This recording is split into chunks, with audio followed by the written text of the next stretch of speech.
In October of 1831, a ship put in at Sunderland carrying an enemy no one could see. Within a few weeks, the whole of the northeast of England would learn that death could travel faster than any rumor. But in one small village in the county of Durham, there was a fear older than any epidemic. A little over 2 years before, an honest apothecary had died in a jail cell over a corpse he had never known the name of. His daughter, now only a scullery maid, scrubbing pots in the kitchen of a great house, your lands in the north still are carried her breathtaking, father's Mr. clever Fairfax. hands, My daughter is but she had accomplished lost his at name sketching. forever. Indeed. That morning, The she orchestra did is not ask the splendid this name of the evening. stranger she bandaged in the herb garden. She knew only that he was in pain and that she could help. She did not know that only weeks later, in the middle of a glittering ball, when 100 fine guests recoiled from a man convulsing on the floor with a sickness no one dared name aloud, hers would be the only hands that did not shake. And in that very room sat a man the whole town called a hero, a man who knew There exactly why the name sorceress! Sherwin could It's never all be your allowed to fault! surface again. I am not There afraid are of you! secrets Let people me believe go! are buried as deep as any grave. But in 1831, England was about to learn something else. Some graves refused to lie still. This is the story of a casebook no one wanted to believe, a plague that made no distinction between rich and poor, and a woman forced to choose between the silence that had kept her alive and the voice that might win back a name she had lost. Chapter 1. The still room at Raythorpe Hall smelled of dried rosemary and tallow smoke, and at 5:30 in the morning it belonged, as it always did, to Verity Sherwin alone. She had risen before the rest of the house, as she had every morning for 2 years and more, to grind the comfrey root and strain the arnica oil before the upper servants woke, and found some other use for her hands. The jars along the shelf were her own small kingdom willow bark, feverfew, chamomile, each one labeled in her father's careful Latin, in ink that had faded from black to the color of weak tea. She had copied the labels herself, twice now, so that his hand would not vanish from the shelf entirely. It was Davy Barrow, the grocer's boy from Ingleforth, who brought the news that morning, along with the flour and the salt, and a newspaper 3 days old that Mrs. Dunmore liked to have read to her while she kneaded the bread. "They've got the cholera morbus in Sunderland," he said, setting down his baskets with the particular relish of a boy who has been first to carry bad news. "A keelman died of it a fortnight since. Vomiting and the cramp, they say, and blue in the face before the end, and there's talk it come off a ship out of the Baltic." Mrs. Dunmore crossed herself, which she did not otherwise hold with, being a sensible Church of England woman, and said that Sunderland was a good 12 miles off, and no cause for anyone at Raythorpe to lose their appetite over. Verity said nothing. She went on grinding the comfrey root, and did not let her hands slow, though something in her chest had gone very still and very attentive, the way it always did at the mention of a sickness she did not yet understand. Her father would have wanted to know everything.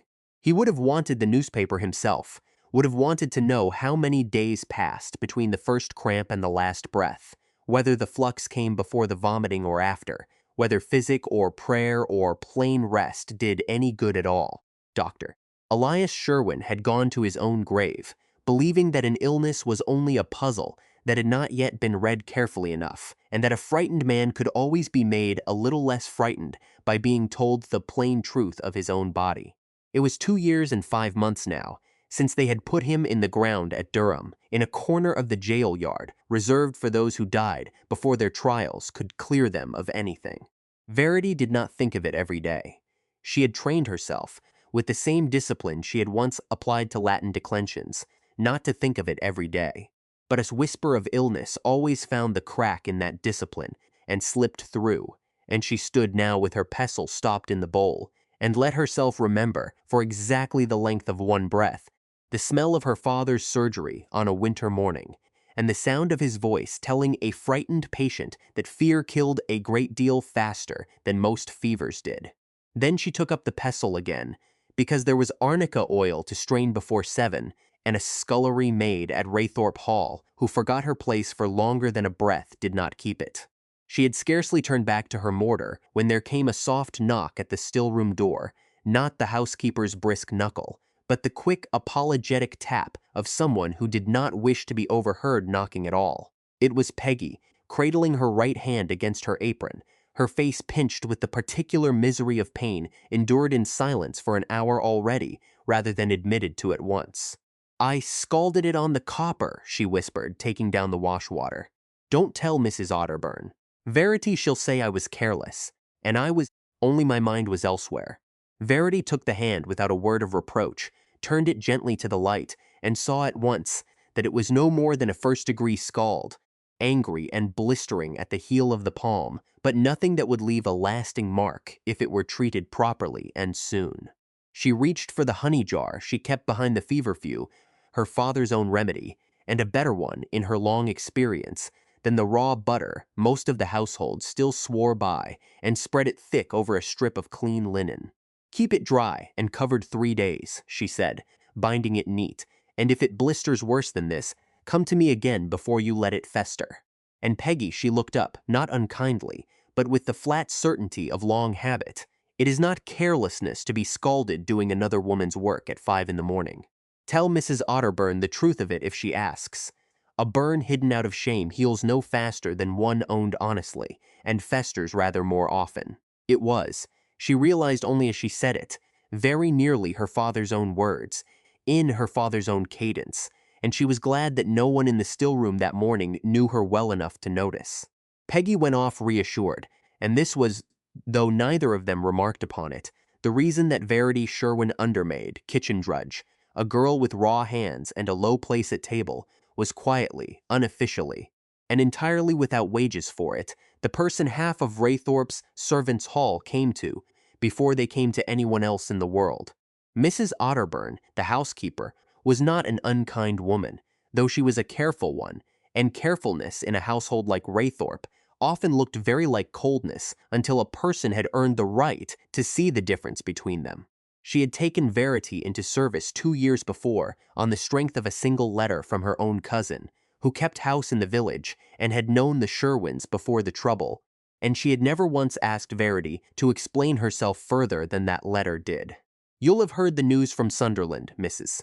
Otterburn said, finding Verity in the still room shortly after 7, her ledger of household accounts under one arm as it generally was. "I have. Keep it below stairs, if you please. His lordship's steward does not care to have the kitchens frightening themselves over things 12 miles distant." She paused, and something in her face softened by a fraction, the way it sometimes did when the two of them were alone. "Though I'll not pretend I like the sound of it myself." "Nor do I," Verity said, Mrs. Otterburn looked at her a moment longer than the remark strictly required, as she sometimes did, as though she suspected there was a whole education standing quietly behind the girl's plain answers, and had simply decided, out of kindness or good sense, never to ask after it. Then she went on her way about the house, and Verity went back to her jars, and neither of them said anything further about it that morning. There was other news moving through Raythorpe Hall that week, besides the cholera morbus, and it concerned the master of the house himself, who was expected after 2 years of silence from Malta, and rather longer than that of silence from grief, to come home at last. Chapter 2, Below Stairs, the return of the 9th Earl of Raythorpe, was accorded rather more interest than the cholera morbus, if only because he could not be kept at a comfortable distance of 12 miles. "He'll be a stranger to half the county," said Peggy, the between-maid, who was young enough to find this thrilling rather than troubling. 2 years in Malta and never a word in the local paper, and before that the whole business with poor Lord Henry. Lord Henry had been the 8th Earl, dead of a consumption in the spring of 1829, the disease having taken him quite suddenly in his own bed at Raythorpe, before word could even properly reach his younger brother, serving still with the fleet in the Mediterranean. Alaric Fairfax had come home from Malta to bury a brother. He had scarcely had warning, was even ill, arriving barely in time for the funeral itself, and had faced, in the same grim fortnight, both the grave and the lawyers, who arrived with the patents and the debts and the whole grey machinery of an inheritance nobody had trained him to expect. He had gone away again almost as quickly, back to Malta, to whatever business a serving officer had left unfinished there. In 2 years, he had not once set foot at Raythorpe Hall for longer than a fortnight together. "He was at Navarino," said Mrs. Dunmore, with the particular authority of a cook who read the newspaper aloud to herself while the bread proved. under Codrington, in the Genoa, deaf in the one ear from the guns, they say, and lost 2 fingers off his left hand into the bargain, though how a man loses fingers in a sea battle I never have understood, unless it were the tackle. It were the tackle, said Hobbs, the aged coachman, who had once driven the young Mr. Fairfax to school, and considered this fact to confer upon him a species of authority no one below stairs cared to dispute. A block came away in a squall and took the 2 fingers clean off, and he never made a sound, they say, only wrapped it in his neckcloth and gave his orders same as before. That were before the battle even started. A hard man, then, said Peggy, with relish. A quiet one, said Hobbs, which was not, in his tone, quite the same thing, and no one below stairs, in the end, seemed entirely certain which word was the truer of the 2. Verity, listening from the corner where she was cutting bread for the servants' dinner, thought privately that a man could be both at once, and that the world was generally too impatient to allow him the distinction. She thought this, and said nothing, which was by then so thoroughly her habit, that no one at the table noticed she had thought anything at all. Lady Araminta Fairfax, the new Earl's aunt, and the daughter of an earlier Earl of Raythorpe, had kept the house these 2 years past in her nephew's long absence, dividing her time between the hall and her own small dower cottage at the edge of the park, and it was she who gave the order, that same week, that the blue room and the library both be aired, and the dust sheets taken off the good furniture, for his lordship was expected before Michaelmas, and meant, this time, to stay.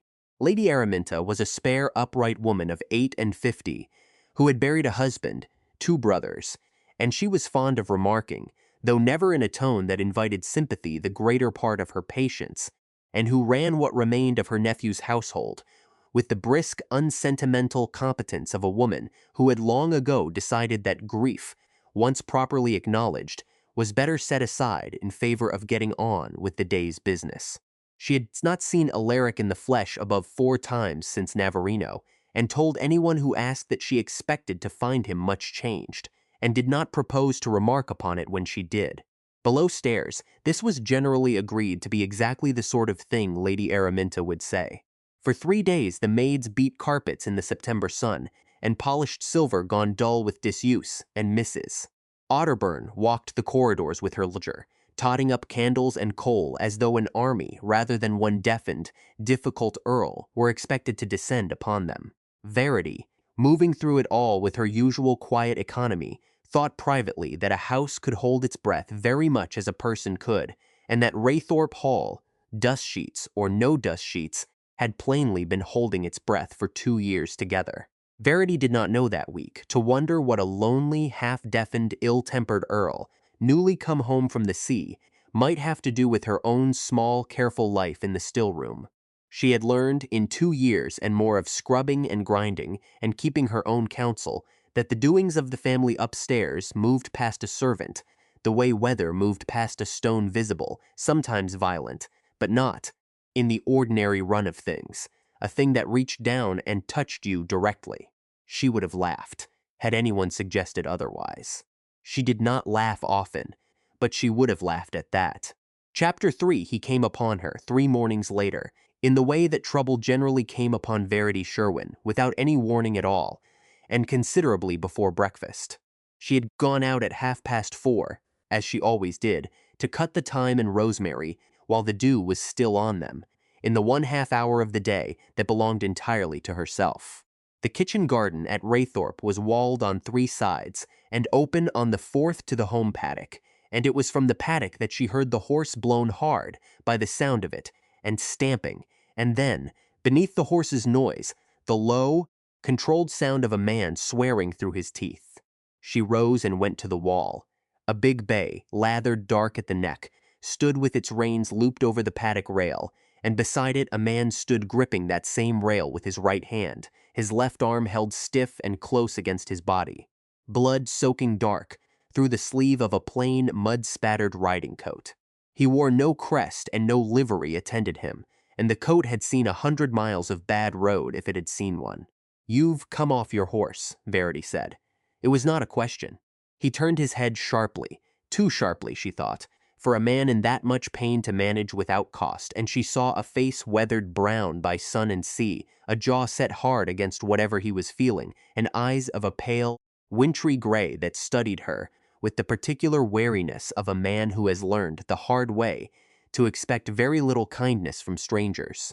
He did not flinch from her look, and she did not flinch from his face, though she noted, with the same clinical attention she gave any injury, that his left hand, the one braced white-knuckled on the rail, was missing its two smallest fingers, the scars long healed to a smooth, silvery seam.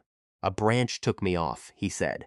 His voice was low and rough and carried the flat economy of a man used to giving orders and being obeyed the first time. "I did not think to duck for it. And the arm? Broke my fall with it. Badly, I think. Let me see. I did not ask for a physician."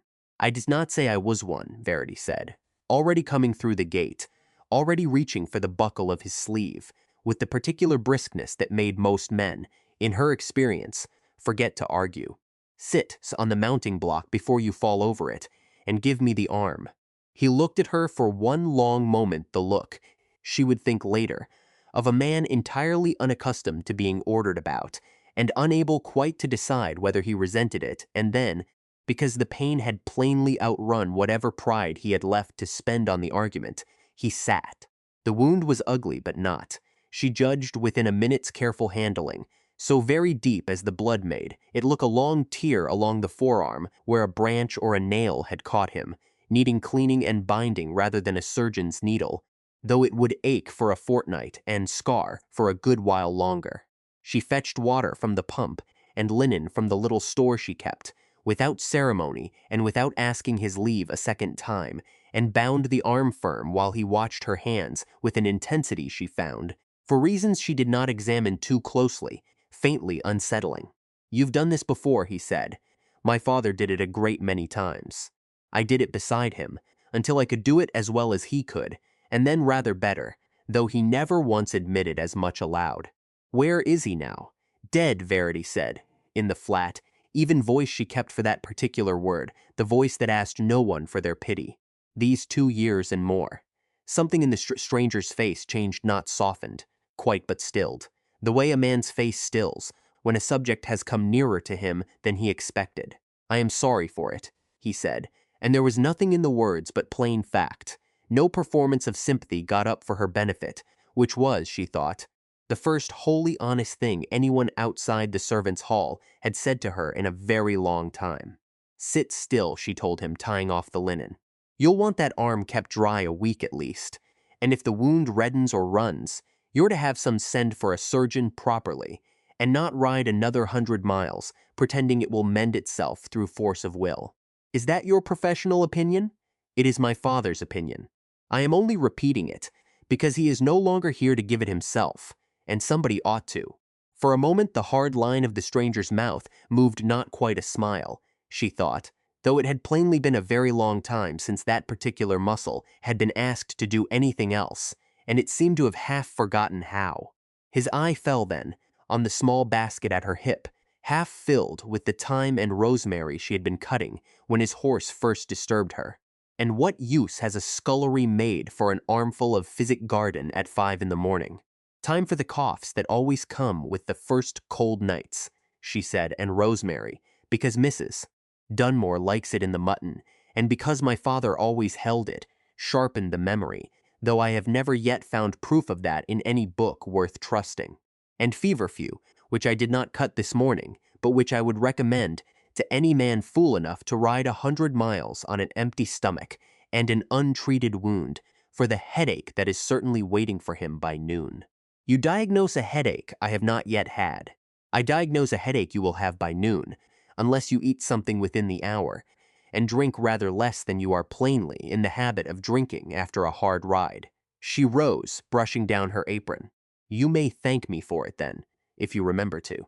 A bell rang somewhere in the house behind her, sharp and demanding, and Verity rose at once, brisk again, wiping her hands on her apron. "Keep it dry," she said again, "and don't ride another 20 miles today if it can possibly be helped." She was already turning for the gate. "Wait," he said, "your name?" She looked back at him once, at the pale eyes, the ruined left hand, the mud of 100 miles still drying on his coat, and something in her, some old, careful instinct that had kept her alive and unremarked for 2 years and more, closed quietly over the question before she had even finished deciding to answer it. "It will be of no use to you," she said, and went through the gate without waiting to see whether he believed her. She did not learn that morning that the man she had left sitting on the mounting block with a bound arm and an unanswered question was the ninth Earl of Raythorpe, arrived 4 days ahead of his own household's preparations, and entirely alone. On the theory one his aunt would have called entirely characteristic and entirely maddening that a man could learn more of his own estate by riding into it unannounced than by waiting to be told of it politely in a drawing room. She would learn it soon enough. For now she went back to her time and told herself with some firmness that a stranger's wristband and a stranger's name withheld amounted, between them, to a perfectly ordinary morning's work, of the sort that happened to any woman with steady hands and no great fortune to protect herself with. She did not think of him again until well past noon, when the memory returned to her quite without invitation, in the particular quiet hour after the household's dinner had been cleared, and before the evening's work began. Not his face, precisely, nor even his voice, but the plain, unguarded way he had said, "I am sorry for it," when she told him her father was dead, with nothing of performance in it at all. She had grown so accustomed, these 2 years past, to being spoken to as a pair of useful hands rather than a person, that the small ordinary courtesy of it lodged somewhere beneath her ribs and would not, for the rest of that day, entirely dislodge itself again.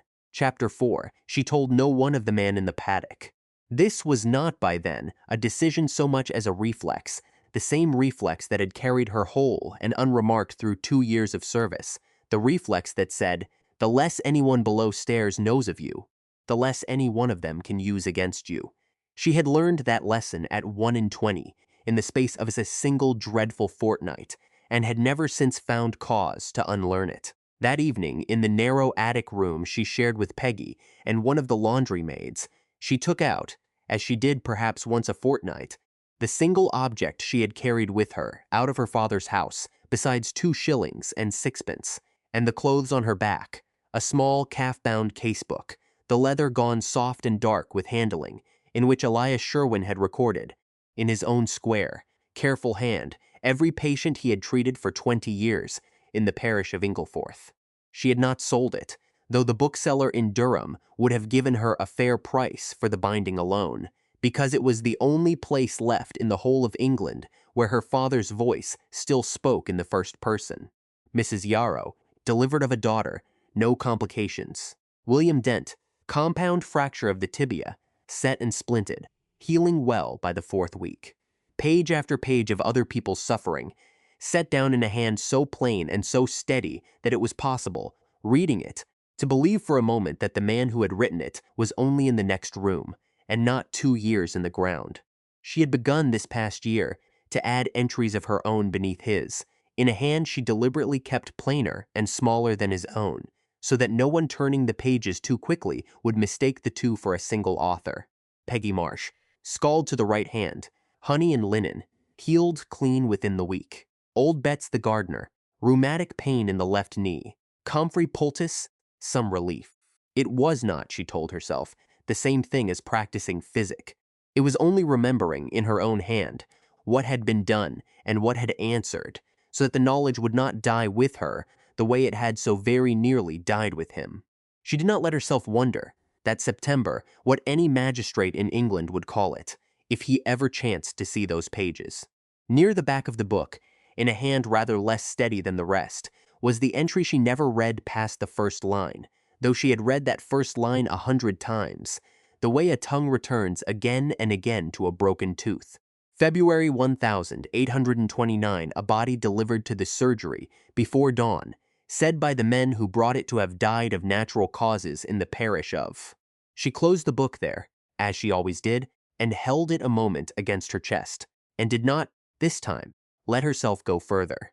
Her father had said to her so often, in the small stone house with its shelf of medical books and its garden of herbs, that she could have recited it the way other girls recited catechism, that an illness named honestly, in the light, in front of the patient and his family and God himself if it came to that, was an illness already halfway to being cured, and that an illness hidden away out of shame or fear grew stronger in the dark, fed upon the silence around it, and was very often the one that killed in the end.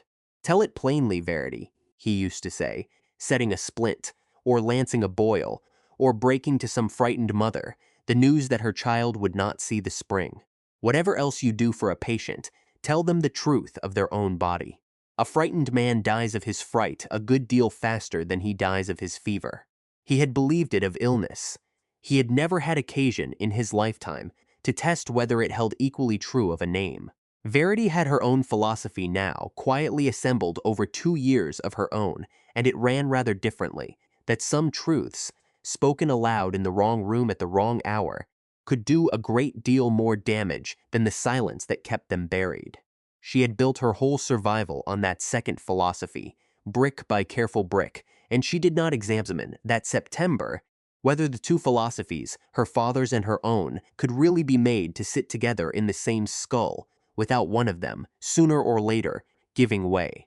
She put the casebook back beneath the loose board under her cot, where it had lived for 2 years, and blew out her candle, and did not think again that night of a stranger with a wintry stare and a hand missing 2 fingers, though she would have been lying to herself if she had claimed the thought had not tried, once or twice, to return.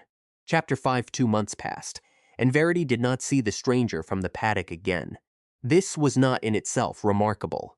An earl newly settled into his own house had 100 rooms to occupy that a scullery maid never entered, and 100 hours in the day that never once crossed her own, and though the household below stairs spoke of little else that autumn but the changes his lordship was making to the home farm, and the letters he wrote every week to his steward about drains and rents and cottage roofs, Verity's own days ran on exactly as they always had, grinding, straining, labeling, and rising before the rest of the house to snatch her half-hour among the herbs. She had wondered, once or twice in the privacy of her own head, whether the man in the paddock had been a groom sent ahead of some visiting family, or a horse dealer come early to look over the stock, and had decided, on the whole, that it did not matter, and had made herself stop wondering by the simple expedient of being too tired most evenings to wonder about anything at all. If she thought of him more than the matter strictly warranted, she told no one, and was, for the most part, honest enough with herself to admit it only very late at night, when the honesty cost her nothing. October brought the first frost, and with it the first confirmed cases of cholera in Newcastle and Gateshead, across the river from Sunderland, close enough now that even Mrs. Dunmore's determined cheerfulness had begun to wear thin at the edges. The newspapers printed instructions from something called the Central Board of Health concerning the boiling of drinking water and the burying of the dead at a proper distance from any well, and Ingleforth's own parish vestry, meeting one wet Tuesday evening in the church hall, resolved with rather more urgency than its usual business, generally commanded to form a local board of health of its own, as the Privy Council's order required of every parish in the kingdom. It was against this background, a county half frightened and half determined not to show it, that Lady Brancaster of Falden Grange conceived the notion of a subscription ball. "A ball," said Mrs. Otterburn, reading the invitation card at the servants' table with the particular flatness of a woman who did not entirely approve, "for the relief of the sick and the burial of the poor. Her ladyship means to raise money for a proper pest house at Ingleforth, so that anyone taken with the cholera morbus may be nursed away from their own families, and not spread it through a whole cottage row before anyone thinks to send for help." "That is sense enough," Verity said, surprised into speaking before she had quite decided to. "It is sense with dancing attached to it," Mrs. Otterburn said, "which is Lady Brancaster's particular genius, and I will say no more on the matter than that." The ball was to be held at Falden Grange itself, a fortnight hence, and half the great houses of the county had been asked, including Mrs. Otterburn read this part with rather more relish than the rest his lordship the Earl of Raythorpe, whose presence in society these 2 years had been so scarce that Lady Brancaster's invitation was generally agreed, below stairs at least, to be less an act of pure charity than an act of considerable strategy. Sir Giles Brancaster was a mild, good-natured baronet who left the whole management of his household, his fortune, and increasingly his own opinions to his wife, and Lady Brancaster, having buried her ambitions for her elder daughter in an unfortunate marriage some years before, had transferred the entire weight of them onto her younger, Miss Adeline, a pretty, biddable girl of 22, who wanted chiefly to be told what to think, and was generally quite content once she had been. An earl come home from the wars, unmarried, and 30,000 a year if he is worth a shilling, Lady Brancaster was reported to have said to her sister in Durham, in a letter that had somehow found its way, as such letters generally did, into the servants' hall at Raythorpe within the week. It would be a sin against Providence not to seat Adeline beside him at supper, cholera or no cholera. Raythorpe Hall was to send 4 of its own servants to help wait at table. That evening, Falden Grange's own staff being insufficient to a gathering of 200, and it was Mrs. Otterburn, going down her list of names with her usual brisk economy, who wrote Verity Sherwin among them, on the entirely practical grounds that the girl was steady, sober, and unlikely to drop a tray however grand the company. Verity received the news with no particular feeling one way or the other. She had waited at 100 tables in 2 years of service and expected this one to differ from the rest in no way except its size. And she spent the intervening fortnight in exactly the ordinary round of grinding and straining and boiling that occupied every other fortnight of her life, and gave the coming ball, on the whole, considerably less thought than she gave the coming winter, which seemed to her the more pressing danger by a very wide margin. She was wrong about this, as she was wrong about very little else in her life, and would remember afterward that she had been wrong about it for the rest of her days. Chapter 6. Falden Grange, on the appointed evening, was ablaze with 200 candles, and considerably more self-congratulation, its long gallery hung with hothouse flowers that must have cost Lady Brancaster a small fortune to procure in November, and its rooms already, by 9 o'clock, loud with the particular gaiety of people determined to prove that a disease 12 miles away could not touch their appetite for company. Verity had carried perhaps 60 trays of ratafa and lobster patties through those same rooms by 10, her feet aching in her borrowed shoes, and had seen the Earl of Raythorpe exactly once in the whole of that hour, across the length of the first drawing-room, being presented with great ceremony to Miss Adeline Brancaster by a mother whose smile could not have been stretched any wider without cracking, and had felt the whole of her stomach drop, in a manner she found extremely inconvenient, and did not care to examine, because the man standing in severe black,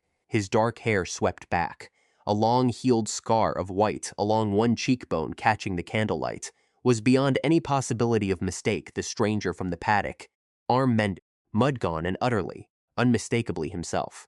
She had not in that first moment had leisure to be astonished, for a footman had announced him not 2 seconds before as his lordship the Earl of Raythorpe, and the whole drawing-room had turned as one to look, the way a field of wheat turns all at once, before a wind no single stalk could have felt alone. He bore the whole business of introduction, with the flat, patient courtesy of a man enduring a necessary ordeal. Miss Adeline, prompted by her mother's not quite whispered instruction, asked him whether he did not find the north considerably colder than the Mediterranean, and received in reply a single, perfectly civil sentence that closed the subject, rather more thoroughly than she had perhaps intended it to be closed, and Lady Brancaster, undiscouraged, steered the conversation next toward his estate, his tenants, and with a delicacy so heavy-handed that even Sir Giles, standing mildly by, seemed faintly embarrassed by it, the question of whether so grand a house as Raythorpe did not want a mistress to properly manage its Christmas festivities this coming season. He did not look for Verity across the room. There was no earthly reason he should have thought to, among 200 guests and a gallery full of daughters paraded like ribbons at a fair, and Verity told herself this quite firmly, and went on with her tray, and did not think about it again until the crash. It happened near 11, in the long gallery where the dancing was.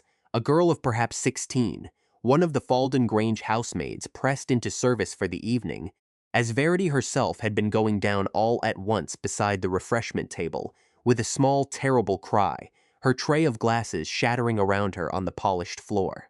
For one instant nobody moved at all. Then the room began to move very much at once, and entirely in the wrong direction. A lady near the doors gave a scream that had rather more theater in it than terror, and within 3 seconds the whole crowd nearest the gallery had drawn back from the fallen girl, as though she carried the plague itself laid out visibly upon her skin, which was, Verity understood in the same instant, precisely what half of them believed, for the girl on the floor was retching and cramping, and her lips, in the candlelight, had gone the particular bluish gray that every newspaper in the county had spent a month teaching people to fear above all things. "Do not touch her!" someone cried from somewhere in the crush. "For God's sake, don't touch her. It's the cholera."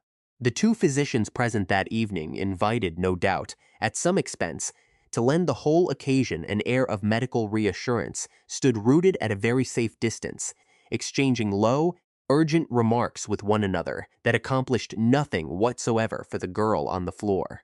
One of them, indeed, could be heard suggesting to the other, in a voice not nearly so low as he perhaps believed, that it would be most prudent for the both of them to withdraw to the card-room until the poor creature's fate was settled one way or the other. Verity set down her tray and went to her. She did not decide to. She would think afterward that there had been no decision in it at all, only the old automatic obedience of hands that had done this work before, and required no permission from the rest of her to do it again. She knelt in the spreading mess of spilled wine and broken glass, turned the girl gently onto her side against the choking, and called, in a voice pitched to carry without shrieking, for someone to bring warm water, and blankets, and brandy if there was any to hand, and for God's sake somebody to open that window and let the room breathe. "Get away from her, you little fool," hissed a lady near enough to be heard, clutching her own skirts back as though contagion traveled through silk. "You'll take your death." "She will take hers a good deal faster if no one keeps her warm," Verity said, not looking up, working the girl's stays loose so that she might breathe more easily, "and I have nursed worse than this and am not dead yet. So if you have brandy in your reticule, madam, I would be very much obliged for it." Whether it was the brandy or the plain fact of somebody competent finally being seen to do something, the crowd's panic began, by slow degrees, to curdle into something more useful. A footman fetched water, another threw open the long windows to the terrace, letting in a gust of cold November air that seemed of itself to steady a room grown feverish with its own fright, and Verity worked steadily through the worst of the cramping, keeping the girl warm, and turned and talking to her in a low, unhurried voice, about nothing at all the road home, the smell of the wet grass outside, anything at all, because the words themselves mattered a good deal, less than the sound of somebody entirely unafraid. It was in the middle of this that she became aware of a shadow falling across her, and looked up to find the Earl of Raythorpe kneeling on the filthy floor beside her, in his black evening coat, entirely careless of it, holding back the crush of onlookers with one raised hand and passing her, without a word, the folded coat of the gentleman behind him to serve as a pillow. Their eyes met for exactly 1 instant. She saw the recognition arrive in his face, at precisely the moment it must have arrived in her own, and neither of them said anything at all about the paddock, or the arm, or the 2 months of silence between, because there was a girl shaking with cold and cramp between them, who required every ounce of both their attention, and got it. Between the 2 of them, and Mrs. Dunmore's brandy sent for, and produced, in the end, by the same footman who had first fetched the water, and a full quarter-hour's steady nursing, the worst of it passed. The girl did not die that night, nor, as it happened, in any night that followed, whatever illness had truly gripped her, and the 2 physicians would argue for a week afterward, uselessly, over whether it had been the cholera morbus at all, or only a bad crab patty and a fright. She was carried up to a bed in the housekeeper's own room before midnight, warm, breathing steadily, and very thoroughly alive.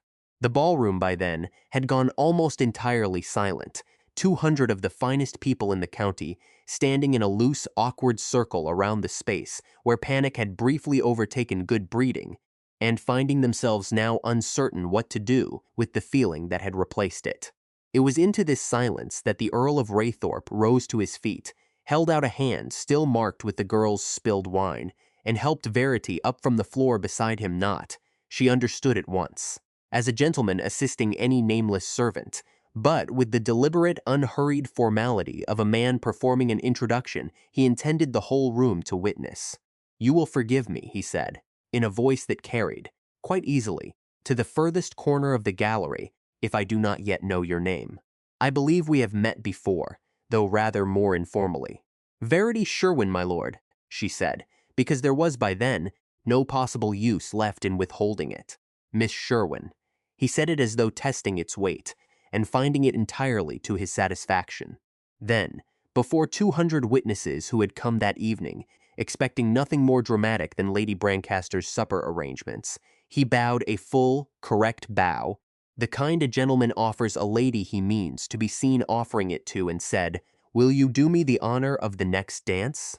For one entire, suspended second, nobody in the gallery at Falden Grange understood what they had just heard.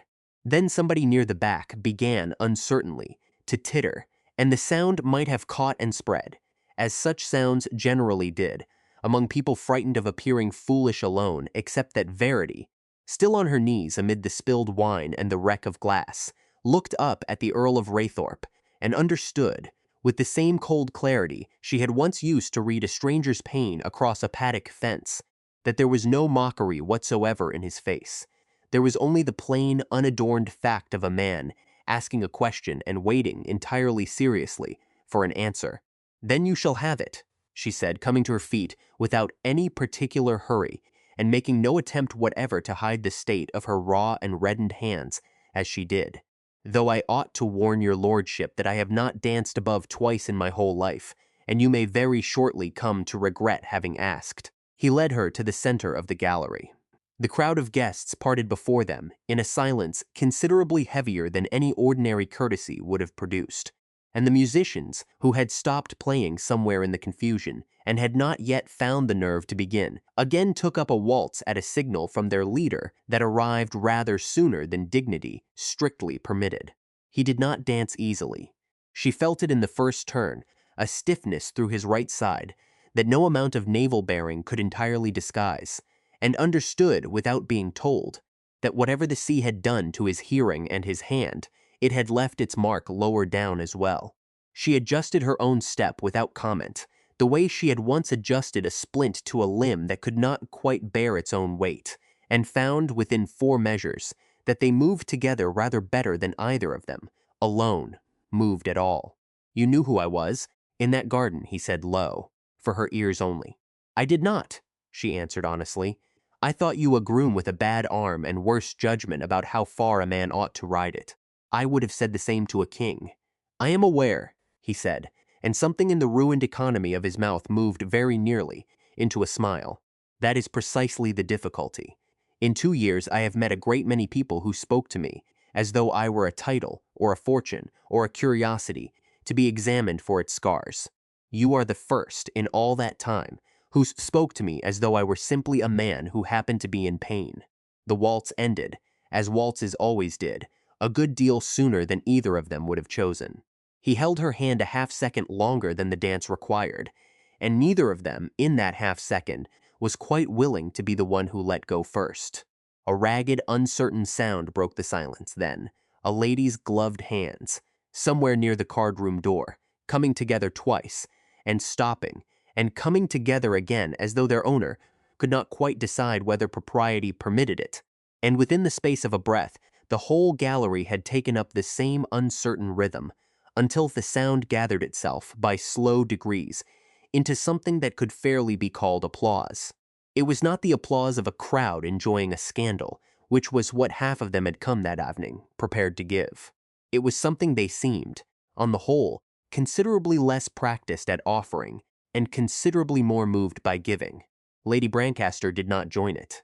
She stood very straight near the doors, with a smile fixed carefully in place, the whole architecture of her evening's ambitions visibly collapsing behind her eyes, even as her mouth continued to insist, to anyone who would listen, that she had never in her life witnessed anything half so affecting, and had privately hoped for precisely such an outcome from the very first moment she had penned the Earl's invitation.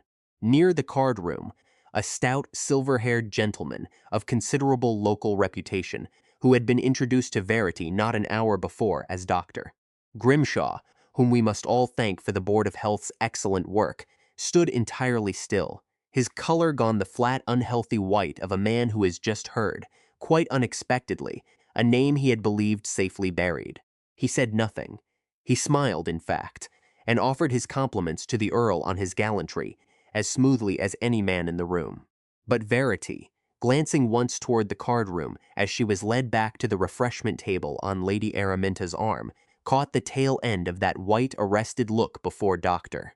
Grimshaw's smile closed neatly back over it, and though she could not have said, that night, what she had seen, she carried the sight of it home with her all the same, folded away with the other things she did not yet know what to do with. Chapter 7. Dr. Cuthbert Grimshaw was, by the general consent of the county, a very great asset to Ingleforth, and had been rising steadily in that consent for upward of 3 years.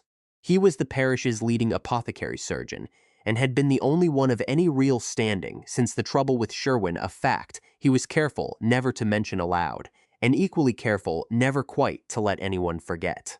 He sat as coroner for the district, a position that suited both his taste for order and his talent for being seen to arrive first at any scene requiring gravity and a black coat, and when the Privy Council's instructions had come down that summer, ordering every parish in the kingdom to raise a local board of health against the cholera morbus, it had seemed to everyone concerned the most natural thing in the world that Dr. Grimshaw, of all men, should be asked to chair it. He performed the office with genuine diligence, it ought to be said, and no small courage. He had gone himself into cottages other physicians declined to enter, had argued down 2 separate outbreaks of panic among the poor with nothing but his own calm and his own presence, and had, in the 4 months since the board's formation, very likely saved a number of lives that would never be counted or thanked by anyone at all. It was possible Grimshaw himself believed it devoutly. On the nights he allowed himself to believe anything at all about his own character, to have done one great wrong in a life, otherwise spent entirely in the service of the sick, and to have earned, by 3 years of unbroken diligence since, the right to consider the ledger of his own conscience closed. He had believed this, without serious difficulty, for 3 years. He believed it rather less easily, driving home from Falden Grange that night, in his own modest gig, with his daughter dozing against his shoulder, than he had believed it at any time since the spring of 1829. Sherwin. He had not heard the name spoken aloud in company for above 2 years, and had allowed himself in silence to imagine carelessly, he understood now, and with the particular arrogance of a man who mistakes an absence of consequence for the absence of a debt, that the name had gone quietly into the ground along with the man who bore it, and would trouble no one further. He had not accounted for a daughter. He had known, in some distant, unexamined corner of his mind, that Elias Sherwin had left a daughter somewhere, but a daughter scrubbing pots in a kitchen 12 miles off had seemed for 2 years a matter of no practical consequence to a man building a reputation in Ingleforth. A daughter dancing a waltz with the Earl of Raythorpe, in front of 200 witnesses, with her name announced aloud by that same Earl for the whole gallery to hear and remember, was rather a different matter. He had built a great deal, these 3 years, upon the simple fact of Sherwin's absence. He was the physician the vestry called first, the man whose signature the parish registers now bore on every death certificate for a dozen miles round, the friend whom half the gentry of the county invited to dine not merely for his medical opinion, but for the particular comfort of his settled, reassuring presence at a table. He had married Delphine's mother, God rest her, into a small property of her own that had allowed him, over 20 years, to build the handsome stone house in Ingleforth's High Street that he now called his own, and he had told himself, often enough that he had come nearly to believe it, that a man who had given so much of himself to the parish's welfare had earned the right, by simple weight of accumulated good, to leave one dark hour of his own past exactly where it lay. He turned the problem over the whole of the drive home. In the careful, methodical way, he turned over every problem that presented itself to him, medical or otherwise, and arrived, by the time his gig turned in at his own gate, at a conclusion that gave him no comfort whatsoever, that a name once spoken aloud in a room full of gentry did not go quietly back into silence merely because its owner happened to be a scullery maid rather than a duchess. It traveled. It found its way, as such things always did, into a dozen other conversations, a dozen other drawing rooms, until sooner or later it reached an ear that remembered, as his own memory had never once let him forget, exactly what had become of the last man who bore it.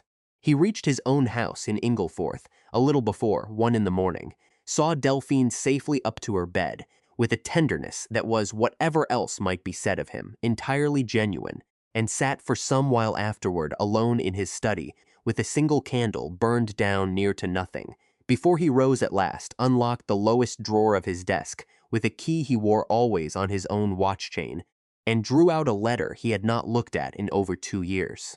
Chapter 8. Delphine Grimshaw had not meant to be awake to see it.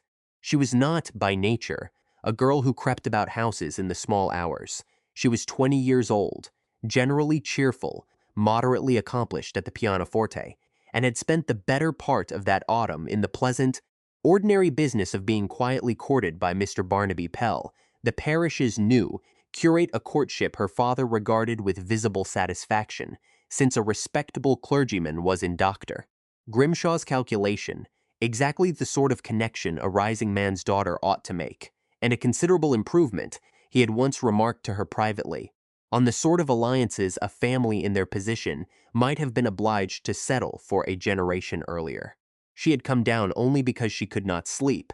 Having danced rather more than was sensible at Falden Grange and drunk, she suspected, rather more ratafia than was sensible either, and the study's door stood ajar with a single candle burning within unusual enough, at that hour, to draw her toward it rather than past it, for her father was generally a man of the most regular habits, abed by midnight and up again by 6, whatever the demands of his office.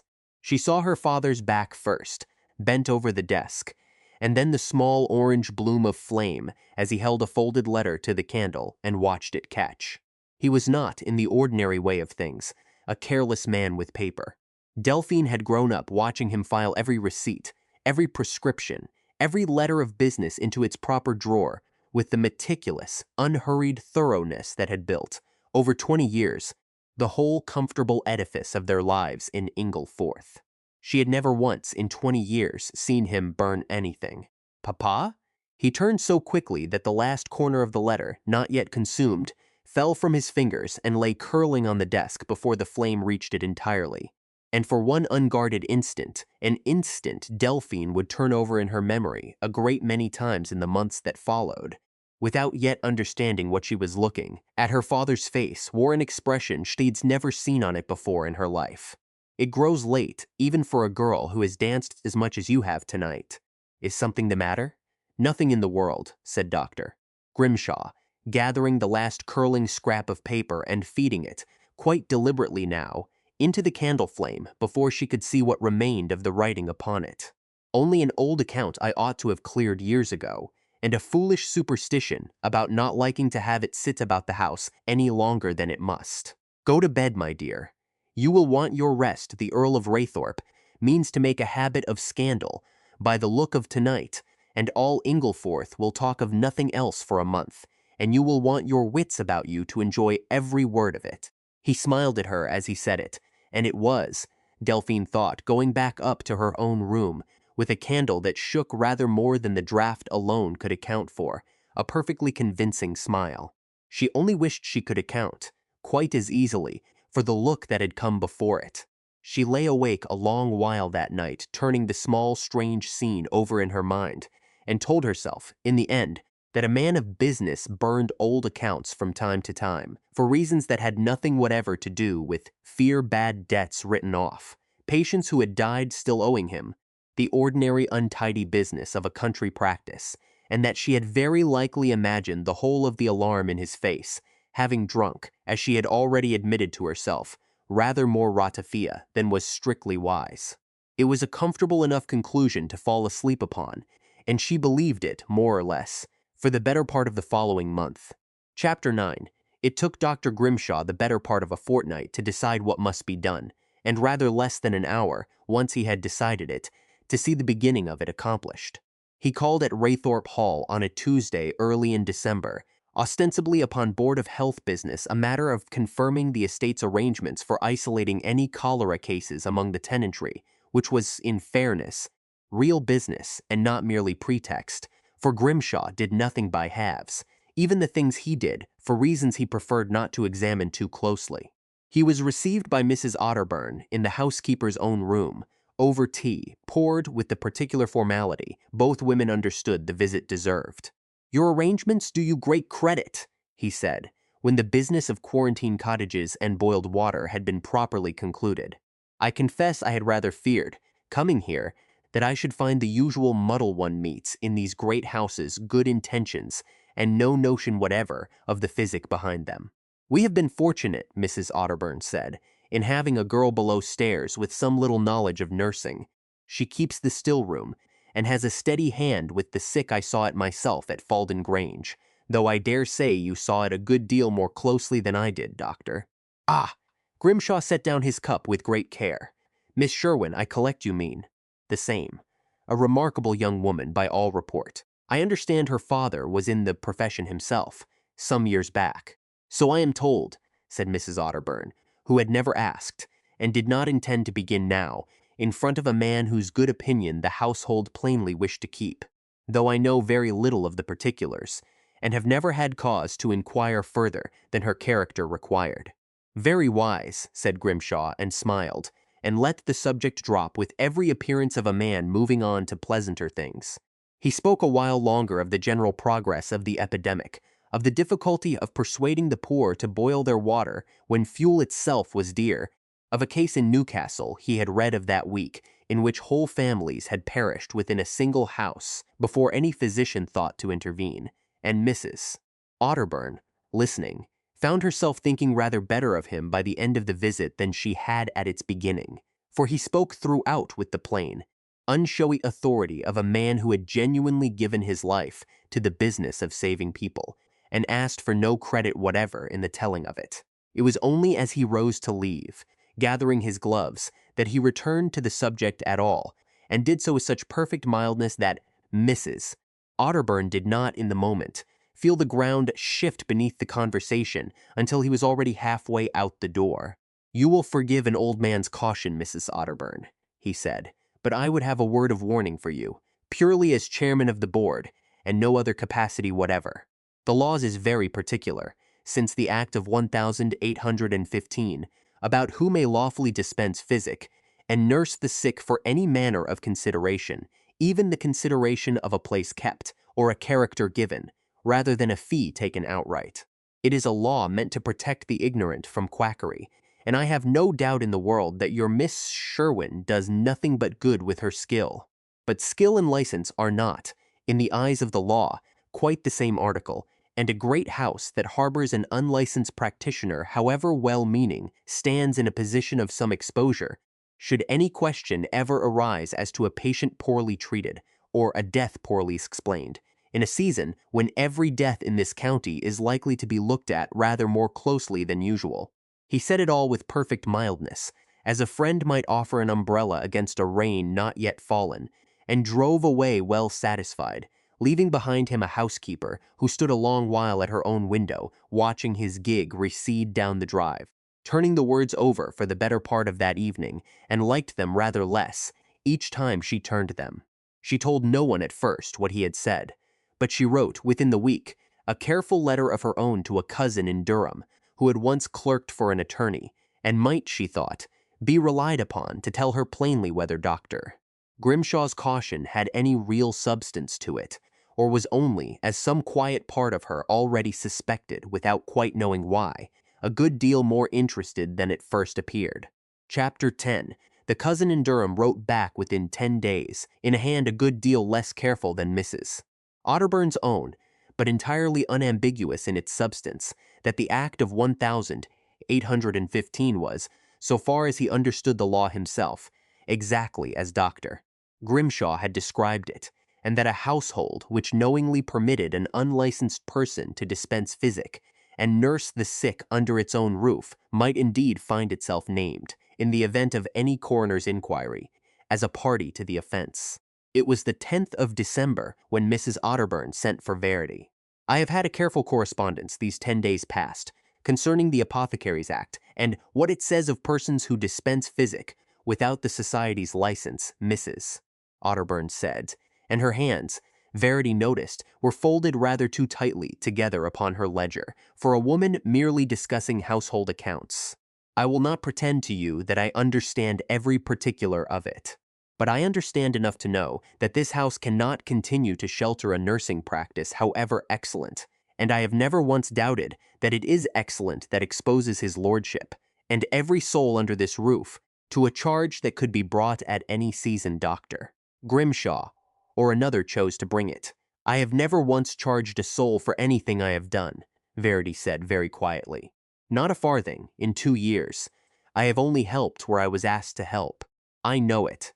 It makes no difference to the letter of the act, which does not trouble itself over whether a fee changed hands, only over whether physic was dispensed by an unlicensed hand at all. Mrs. Otterburn's own voice by the end of this had gone rather rougher than her usual composure allowed. I am sorry for it, Verity. I have thought on it a fortnight, hoping to find some other way through, and I have found none that does not end with this house, and you along with it, standing exposed to a prosecution I have no power whatever to prevent. You are dismissing me. I am obliged to give you notice, yes. I am obliged, further, not to furnish you a character that speaks to the nursing you have done here, for any character that named it honestly would itself stand as evidence of the very practice the act forbids. Mrs. Otterburn would not meet her eyes now. I can give you a character for honesty and industry and good conduct in your ordinary duties. I cannot give you one word more than that, without placing this whole house in a position I have no authority to risk, and I have a duty to his lordship's interests that I cannot set aside, however little I like the performing of it. Verity stood very still and felt the old, familiar cold settle into her chest, not surprise, quite, for she had learned long ago that the world rarely troubled to warn a person before it took something from them, but a kind of weary recognition, the recognition of a pattern she had believed. For 2 years she had finally escaped. When am I to go? The end of the week. Mrs. Otterburn's composure cracked at last by the smallest possible margin. I am sorrier for this than I have any right to say to you, Verity. You have been the best worker in this house, and I do not believe, whatever the act may say, that you have done a single soul at Raythorpe anything but good. But I have my own duty, and his lordship's interests to consider, and I dare not set either aside on the strength of my own liking for you, however genuine that liking is. Verity did not weep.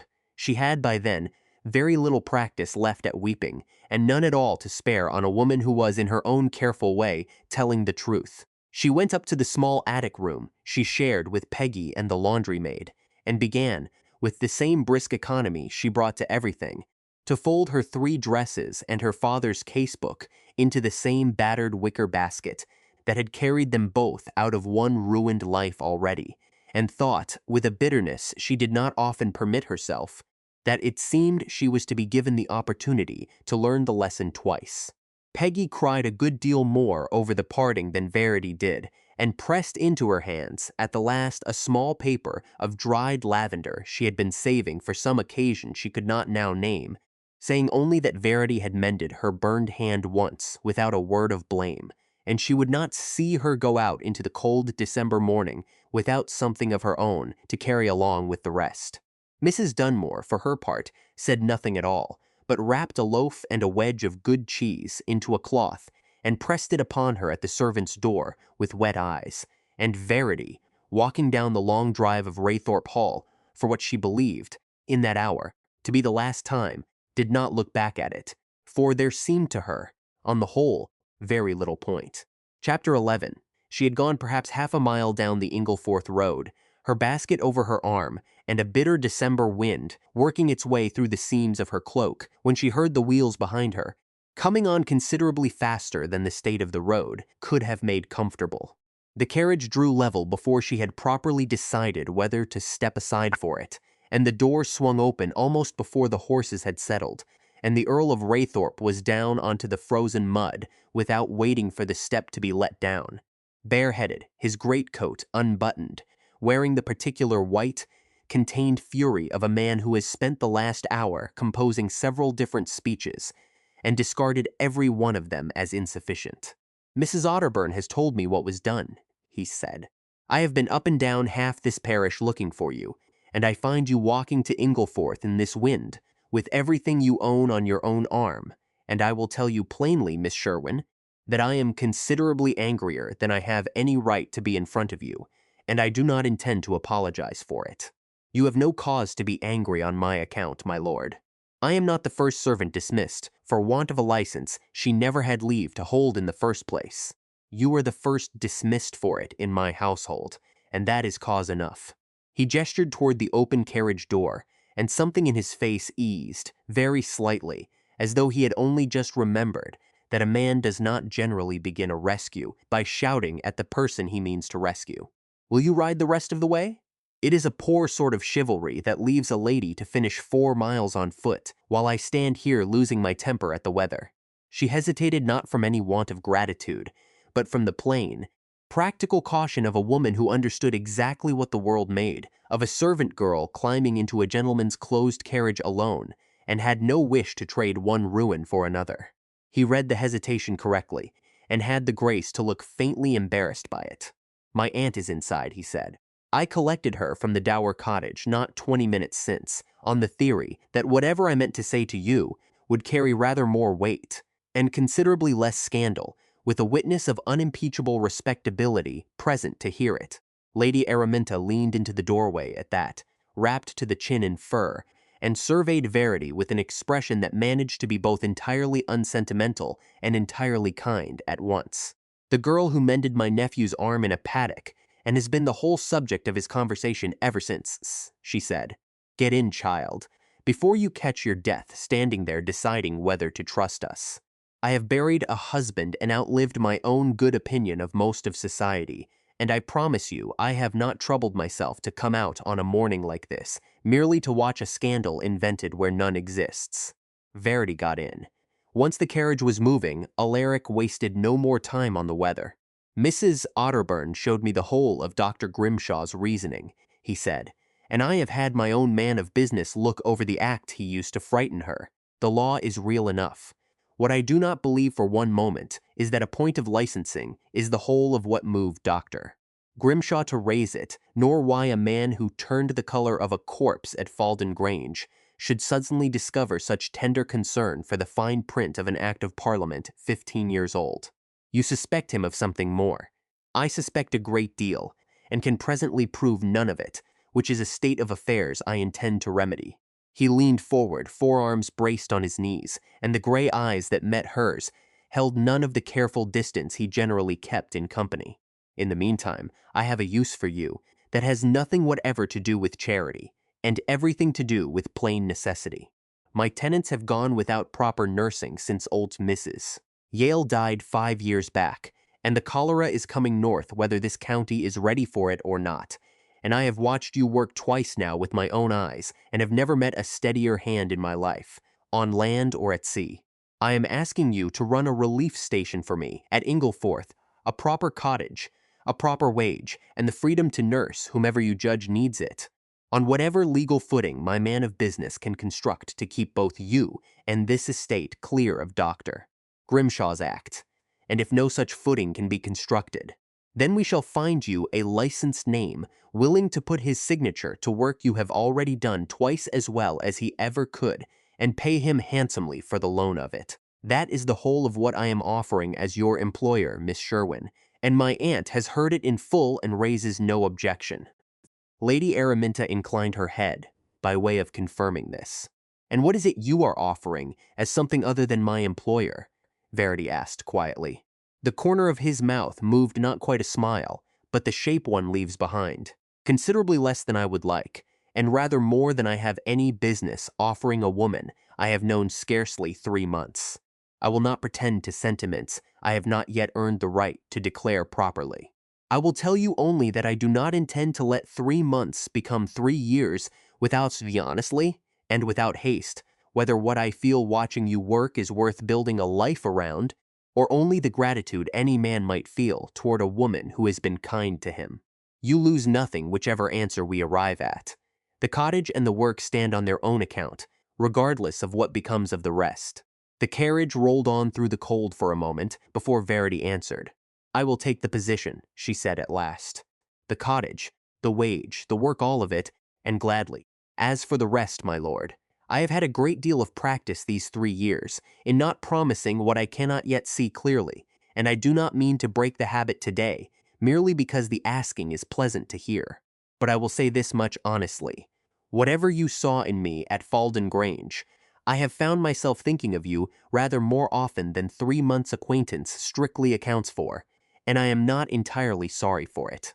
That, said Lady Araminta briskly, before her nephew could compose any reply at all, is considerably more sense than I expected from either of you this morning, and I shall count the whole conversation a success on the strength of it alone. Alaric, close your mouth. You are gaping like a landed fish, and it does not become a man of your rank.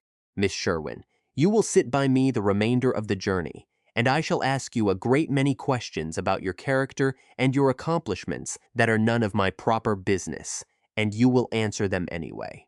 Because I find I have already decided to like you, and liking a person generally makes one shameless about interrogating them.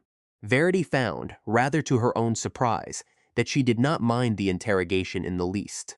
The carriage rolled on toward Ingleforth, and behind them Raythorpe Hall receded into the gray December morning, and Verity Sherwin, who had left one road toward ruin already, and had half expected the world to make her walk it twice, discovered instead that she had been given, without asking for it, a second road, whose end she could not yet see, and found that for the first time in 3 years, the not seeing troubled her considerably, less than it once would have. Chapter 12. The cottage Alaric had promised her stood ready within a fortnight, a plain stone building at the edge of Ingleforth village, 2 rooms below for the dispensary and the treatment of the sick, and a smaller set of rooms above where Verity herself might live, separate enough from the sick room that whatever she kept there of her own would not, God willing, ever be touched by whatever fire or fever passed through the rooms downstairs.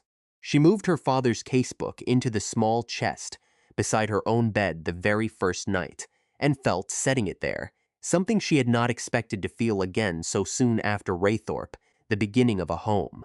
He came to see it finished before she had properly unpacked her own belongings, standing in the doorway of the dispensary, with his hat in his hands, like a man uncertain of his welcome, which struck her, given everything he had already said to her in the carriage, as an oddly becoming sort of shyness in a man who commanded ships and tenants both without apparent difficulty. It wants shelving, he said, looking about at the bare walls, with the particular helplessness of a man who understood ships and rents rather better than still rooms. I ought to have thought of shelving. I have thought of it already, my lord. Your steward has promised me a carpenter by Thursday. Alaric, he said, if we are to go on as I hope we are going to go on, you had much better begin now, rather than wait for some occasion neither of us can predict the arrival of.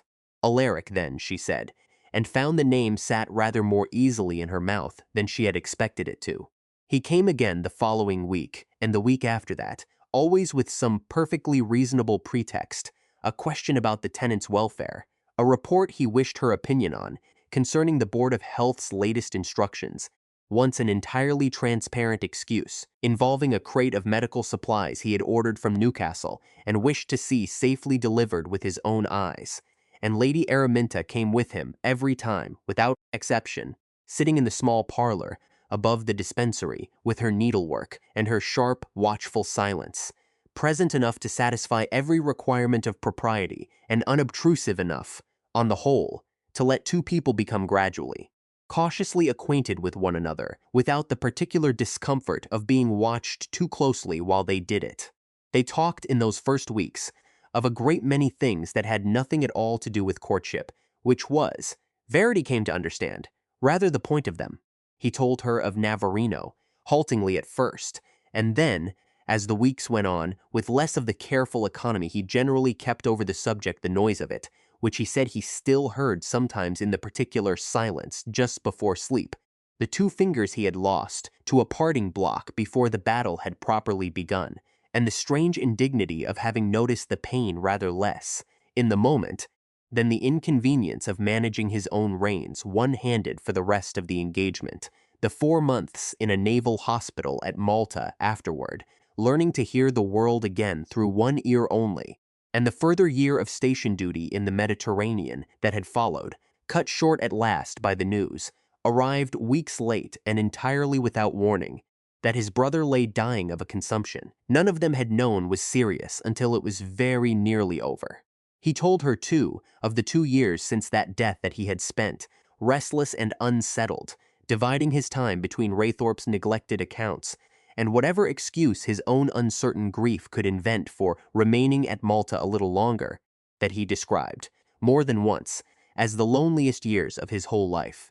"I did not come home sooner," he admitted to her one gray afternoon in January, watching her grind feverfew with the same careful attention he had once given her hands over his own wounded arm, "because I did not know what I would find here to come home to. A house I had never expected to inherit. A county that would look at my face and my hand, and see only a curiosity to be managed politely. I told myself the estate's business required my presence in Malta a good deal longer than it truly did, and I do not think I fully understood I was telling myself a lie, until the morning I met a woman in a garden who told me to sit down and did not seem, in the smallest degree, to find anything remarkable about my face at all. I found a great deal remarkable about you," Verity said, not looking up from her mortar. "Your face was the least remarkable part of it."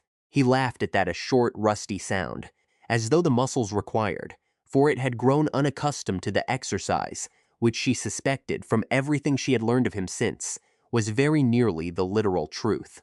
She told him, in turn, of her own father, more fully than she had told anyone in 2 years, the small stone house with its garden of herbs, the shelf of medical books, the long winter evenings he had spent teaching her Latin plant names over the kitchen fire, insisting, whenever she protested, that no physician's wife would ever need such learning, that he had not raised a daughter to be any man's decoration.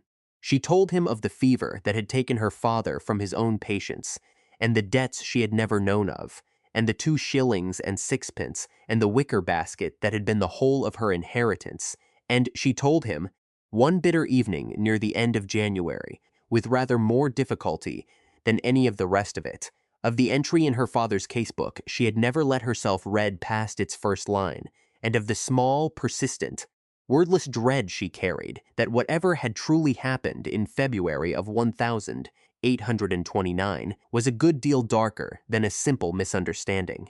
He did not press her for more than she was ready to give. He listened, in fact, with the same still, complete attention he had once given her hands over his own bandaged arm, and said, when she had finished, only this, "Then we shall find out the truth of it together, when you are ready to look for it. I do not think either of us is served by your carrying that dread alone any longer than you must." It was not, she thought afterward, a grand declaration, nor a particularly romantic one, set beside the great sweeping promises of novels she had occasionally been permitted to read in her father's parlor as a girl. But it was, she found, worth a very great deal more to her than any of those had ever seemed, precisely because it asked nothing of her beyond honesty, and offered, in return, nothing less than his own patient, steady company for whatever the truth turned out to require of her.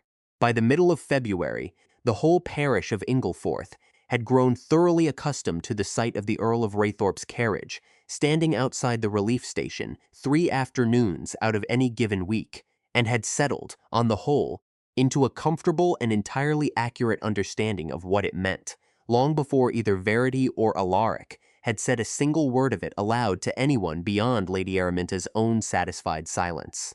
Chapter 13. By January, the cholera had reached Durham in earnest, and the relief station Alaric had built for her at Ingleforth had become, within a month of opening its doors, the busiest building in the parish. Verity worked from before dawn until well past dark most days, boiling linen, mixing the chalk and laudanum draught the Board of Health recommended for the cramping, and holding the hands of frightened people through nights that generally ended, by God's mercy, rather better than they began. She lost patients nobody's nursing the cholera morbus. That winter did not lose patients, but she lost fewer by the whispered accounting of the parish than any other hand in the district, and by February the tenants of Raythorpe had stopped calling her the Earl's new woman and begun calling her, without any evident irony, Miss Sherwin, God bless her, which was, Verity privately thought, rather better wages than any coin Alaric paid her. Amos Coe, who kept sheep on the high pasture above the village, and had a wife 8 months gone with their first child, was among the first tenants to bring her his custom, though it was his old uncle Enoch, living alone in a cottage at the far edge of the flock lands, who occupied a good deal more of Amos's worried conversation that winter than the sheep did. "He's not himself, Miss Sherwin," Amos said one gray afternoon, come to the dispensary for a salve for his hands, cracked raw from the frost. "Won't have us a soul in the house past dark, nor speak above 10 words together, where he used to talk a man's ear off, given half the chance. Something sat on him hard these last 3 years, though he'll not say what, and I've long since stopped asking." 3 years is a particular number to name, Verity said, only half attending, measuring out the salve. "Aye, well." Amos shrugged, uncomfortable. "He were in a different line of work once, before he came to shepherding under my father. Something he did for the doctors up at Ingleforth, years back, before your time here. He never speaks of it, and I've learned not to press him, for he goes very quiet and very gray about the face whenever the subject strays anywhere near it. What manner of work? I never rightly knew, and he'd not thank me for guessing aloud." Amos took his salve and turned to go, then paused at the door, as men sometimes did when a thing had been sitting on their own mind rather longer than they cared to admit. "He were a good man once, Miss Sherwin, whatever he's become since. I'd not want you thinking ill of him from anything I've said. Whatever he did, I think it's eaten at him a good deal worse than it ever did anyone else." Verity thought little enough of this at the time, beyond a passing professional curiosity as to what manner of work left a man gray about the face at the mere mention of it 3 years on. She had a dozen patients waiting, and Grace Coe's confinement, drawing steadily nearer, and very little leisure that winter to wonder over an old shepherd's private griefs. She would think of it a great deal more before the year was out. Chapter 14. It began near midnight in the middle of February, with a fist hammering at the dispensary door in the driving sleet. Amos Coe stood on the step with his hat crushed in both hands and a terror in his face that needed no explanation. Grace had been 3 days in her travail, he said, the words tumbling over one another, and the old woman who generally attended such matters in the parish had gone home an hour since, shaking her head and saying there was nothing more to be done, that prayer would not answer better than physic, and the baby would not come, and Grace herself was fading fast, and he had walked 4 miles through the storm, on the chance that Miss Sherwin might know something the old woman did not. Verity was already reaching for her cloak before he had finished speaking. She sent word to Raythorpe by the boy, who slept at the dispensary door for exactly such emergencies, and within the half hour Alaric himself arrived with the carriage, entirely unbidden, on the reasonable grounds, he informed her. When she began to protest that the roads were no fit place for an earl at midnight, in a storm, that the roads were considerably less fit for a woman traveling alone with a frantic shepherd, and that he had not spent 2 months learning to argue with her, only to lose the argument on so plain a point of common sense. The Coe cottage was 1 room, low and dark and thick with the smell of blood and fear, and Alaric, once inside it, found himself entirely and immediately useless, a naval officer who had commanded men through cannon fire without flinching, banished without ceremony to the hearth corner to keep the fire built up and the water boiling, while Verity knelt at the very center of the crisis and did the only work in that room that mattered. He watched her for 4 hours. He watched her speak to the laboring woman in a low, unbroken murmur, steady as still water, never once letting the fear he could plainly see in her own face reach her voice. He watched her clever hands turn a child that had been badly and dangerously positioned, working with a patience and a nerve that would have done credit to any surgeon he had served alongside in the fleet, most of whom, in his considered opinion, possessed 1/10 of her steadiness and twice her fee. At one particularly grim hour, near 2 in the morning, when Grace's strength seemed to fail entirely, and even Amos had gone silent with dread, Verity had looked up once, briefly, and found Alaric's eyes across the small dark room not offering advice, for he had none to offer, but simply present, entirely present, in the way she had come to understand was rather more of a gift than most men ever thought to give, and something in that single steady look had carried her through the worst quarter hour of the whole long night. And near 4 in the morning, in the coldest, blackest hour of the storm, a thin, furious wail rose up in that little room. And because Verity did not stop there, because she knew the danger was not yet past, the mother breathed too, at last, and steadied, and slept, exhausted and entirely alive, with her living daughter laid against her chest. Verity sat back on her heels, and only then did Alaric see her hands begin, very faintly, to shake all the fear she had held at bay for 4 hours arriving at once, now that it was finally safe to feel it. Amos was on his knees weeping, trying to kiss her raw and bloodied hands, and she was gently telling him to get up and see to his wife instead, and not make such a fuss over a thing that was, after all, only her ordinary work. They rode back to Ingleforth in the gray wash of dawn, the storm blown out, the world washed clean and silver, and Alaric could not stop looking at her across the narrow space of the carriage. "You were dismissed from Raythorpe, without a character," he said quietly, "over a law that exists in principle to protect the ignorant from harm. And I have just watched you save a woman's life and a child's, with your own 2 hands, in a room no licensed surgeon in this county troubled himself to enter tonight." He shook his head slowly. "I have spent my whole life among people who measure a man's worth by his blood and his fortune. I watched half the county nearly laugh you off a ballroom floor at Falden Grange, and not one soul among them is fit to carry your bag, Verity, not one. I have never in my life been so ashamed of my own world, nor so certain of anything as I am at this moment." Verity opened her eyes, which she had let fall, closed against the swaying of the carriage, and looked at him a long moment, this scarred, difficult, half-deafened man, who had knelt on a filthy ballroom floor for her, and sat up a whole night keeping her fire for a stranger's confinement, and called it nothing at all. "My father never set much store by a man's manners in company," she said quietly. "He used to say any fool can be gracious in a drawing-room, with an audience to admire him for it.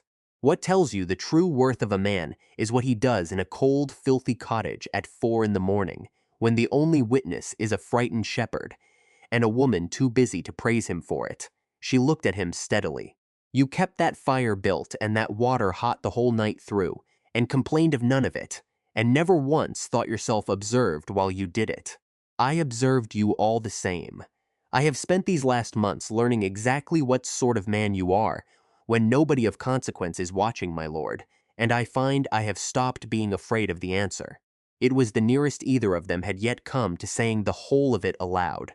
Neither said more. The carriage rolled on through the silver dawn, and something that had been quietly forming between them, since a cold morning in a herb garden, settled at last into a shape neither of them meant any longer to undo. They did not speak of marriage that morning, nor for some weeks after, for there seemed to both of them, without either quite saying so, a kind of superstition in naming a thing too soon that was already so plainly, so entirely, understood between them. And Verity found, in the weeks that followed, that she had stopped altogether wondering whether the thing he had promised her in the carriage from Raythorpe was real, and had begun, instead, simply to live inside the certainty of it, the way a person stops wondering, after a time, whether the sun will rise, and comes merely to expect the morning. Chapter 15. The news from London reached Ingleforth by the first week of March, carried in newspapers gone soft with handling by the time they arrived so far north, and it fell upon a county already primed by 4 months of cholera to believe the very worst of anyone found near a fresh grave. 3 men in London Bishop and Williams, and a third called May, had been taken up for the murder of an Italian boy, a street seller of white mice, scarcely 14 years old, done to death in cold blood and sold, for the price of 9 guineas, to the dissecting room of a London anatomy school. Bishop and Williams had hanged for it before the newspapers carrying the first report of their arrest had even finished making their way round every servants' hall in England.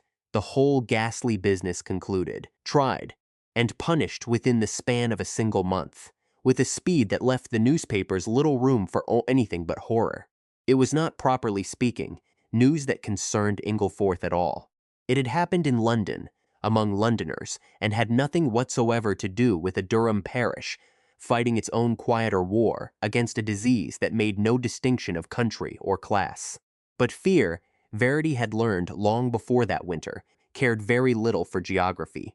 The London Burkers, as the newspapers had taken to calling them, revived in a single season a terror that had lain half dormant in every parish in England since the Edinburgh business 3 years before, the terror that a stranger's kindness toward the sick and the dead might conceal, beneath it, an appetite for something considerably darker than nursing, that any man or woman who came too readily to a deathbed or asked too many questions of a corpse might be measuring it, in their private thoughts, for 9 guineas and a dissecting table.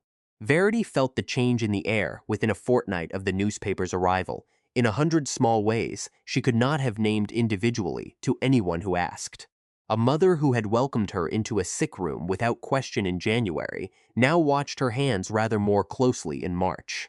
An old woman at the relief station, dying quietly and without fuss of a fever that had nothing to do with the cholera, asked Verity twice, with a fearful, apologetic little laugh, whether she meant to have the body decently buried and not sent off anywhere else. Verity told her, gently and truthfully, that she had never sent a soul anywhere but into the ground, and meant never to begin, and the old woman believed her, and thanked her, and died peacefully enough some days later. But the question stayed with Verity longer than the old woman's death did. She raised it once with Alaric on one of his regular visits to the dispensary, half hoping he would tell her she imagined the whole change in the parish's temper. He did not. I have heard it too, he admitted, though rather more carefully phrased, from men who would not say it to your face. A tenant asked my own steward, only last week, whether it was quite proper for a household to permit its nursing to be done by a woman whose own father he stopped, and did not finish the sentence, and did not need to. They have always known whose daughter I am, Verity said. It has never troubled them before. It troubles them now because London has just spent a month teaching every parish in England to be troubled by exactly this sort of thing, Alaric said grimly. Fear does not require a fair target, Verity. It requires only a familiar shape to attach itself to, and yours, God help you, happens to fit the shape rather too well for comfort. She found herself thinking more than once that March, of Amos Coe's Uncle Enoch, gray about the face at any mention of work he had done for the doctors of Ingleforth some years before, and wondering idly, without any real alarm, the way one wonders about a shadow glimpsed at the edge of a room, what particular species of old grief a Durham parish might have buried alongside its dead, that the newspapers from London had just begun, very quietly, to disturb. She mentioned it to no one but Alaric, and even to him only once in passing one evening in late March, over the small fire in her own parlor above the dispensary. Amos's uncle, she said, the old shepherd. There is something buried in that man that frightens him a good deal more than his own approaching death seems to, and I cannot help but wonder, given everything else this county has decided to fear this spring, whether it might not be connected to precisely the sort of trade London has just spent a month hanging men for. Do you suspect him of anything? I suspect nothing yet. I only notice things, Alaric. It is rather difficult, in my particular line of work, to stop myself noticing them, even when I would very much rather not. He said nothing further on the subject that evening, but she saw, in the small crease that formed between his brows, that he had not forgotten it either, and she thought, though neither of them said so aloud, that they were both, in their separate and cautious ways, beginning to circle the same dark shape without yet being able to name it. Alaric, for his own part, had begun already, quietly and without telling Verity how far he had taken the matter, to make his own careful inquiries.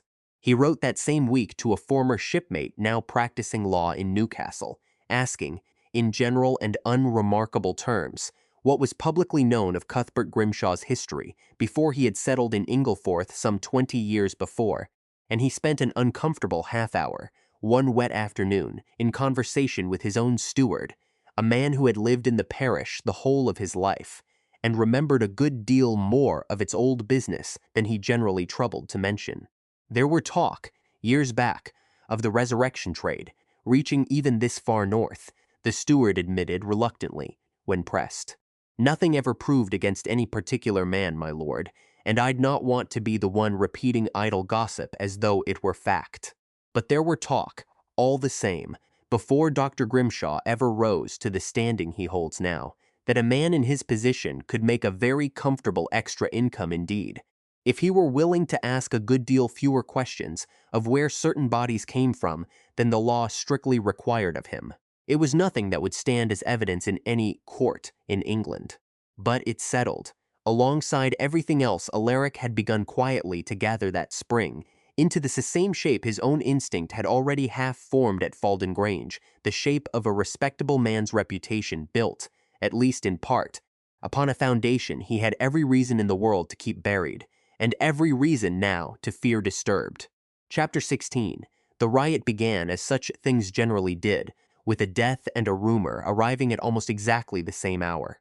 It was the last week of April when old Nan Wraith, a widow of some 70 years, who had been failing quietly at the relief station for the better part of a week, died in the small hours of a Tuesday morning, her cholera having run its full and unremarkable course to its unremarkable end.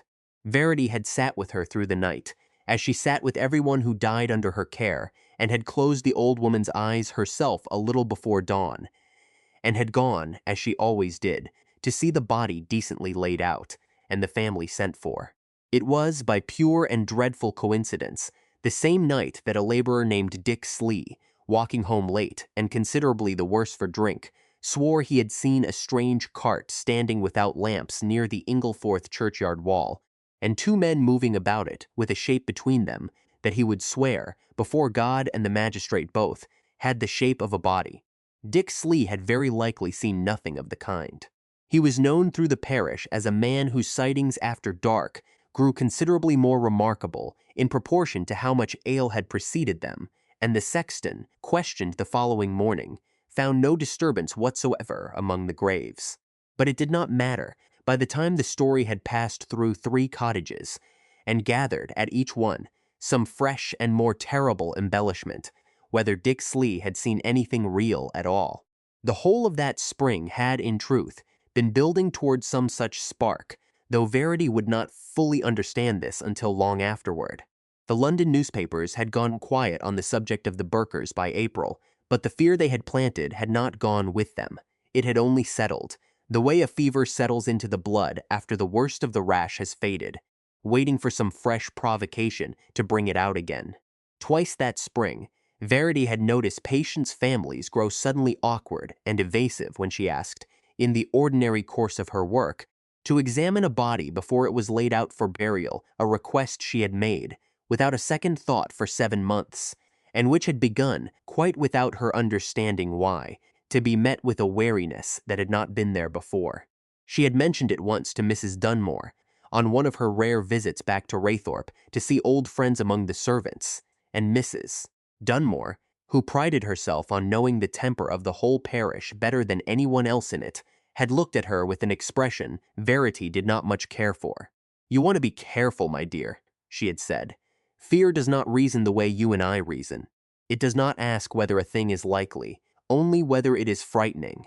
And a woman who nurses the sick and asks after they're dead is a good deal easier to be frightened of than the truth of what she actually does all day."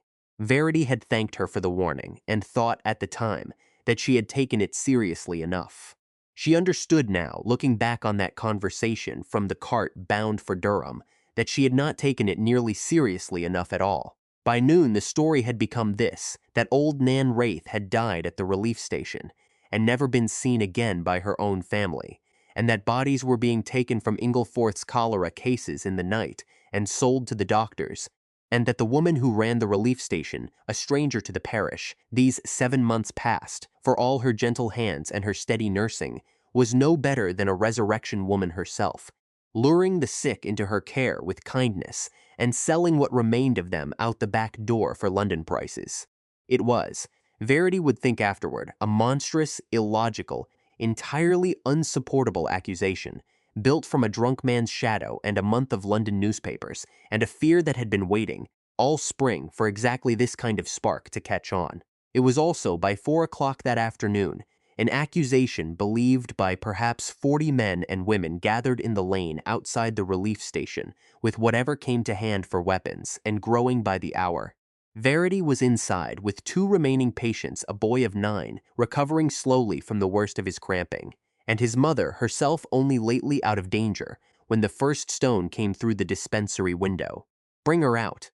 Someone shouted, and the cry was taken up by a dozen voices at once, ragged and frightened and furious in exactly the proportions that made a crowd of frightened people considerably more dangerous than any single villain could have been. "Bring out the body, woman. Let's see what she's done with our own." She got the boy and his mother out through the back, into the small walled garden where she kept her own herbs, and had just turned back toward the dispensary itself, thinking, with the particular foolish courage of a woman who could not bear to leave her medicines and her father's remedies to be destroyed unresisted, when the first torch found the thatch of the storeroom roof, and the whole building went up considerably faster than any of them expected. She was pulled from the garden wall by rough hands before she had properly registered whose they were, dragged into the lane amid a press of bodies that smelled of smoke and fear and drink, and it was there, in the flickering orange light of her own burning dispensary, that someone in the crowd, she never learned who, and never much wished to, shouted the name that turned the whole mob's fury, in an instant, from vague accusation into something considerably more specific and more deadly. "She's Sherwin's daughter. Her own father died in Durham jail for selling bodies to the doctors. It runs in the blood, don't it? It runs in the very blood." Whatever confused mercy might have been extended to a stranger's supposed crime evaporated entirely before the certainty of an old familiar name.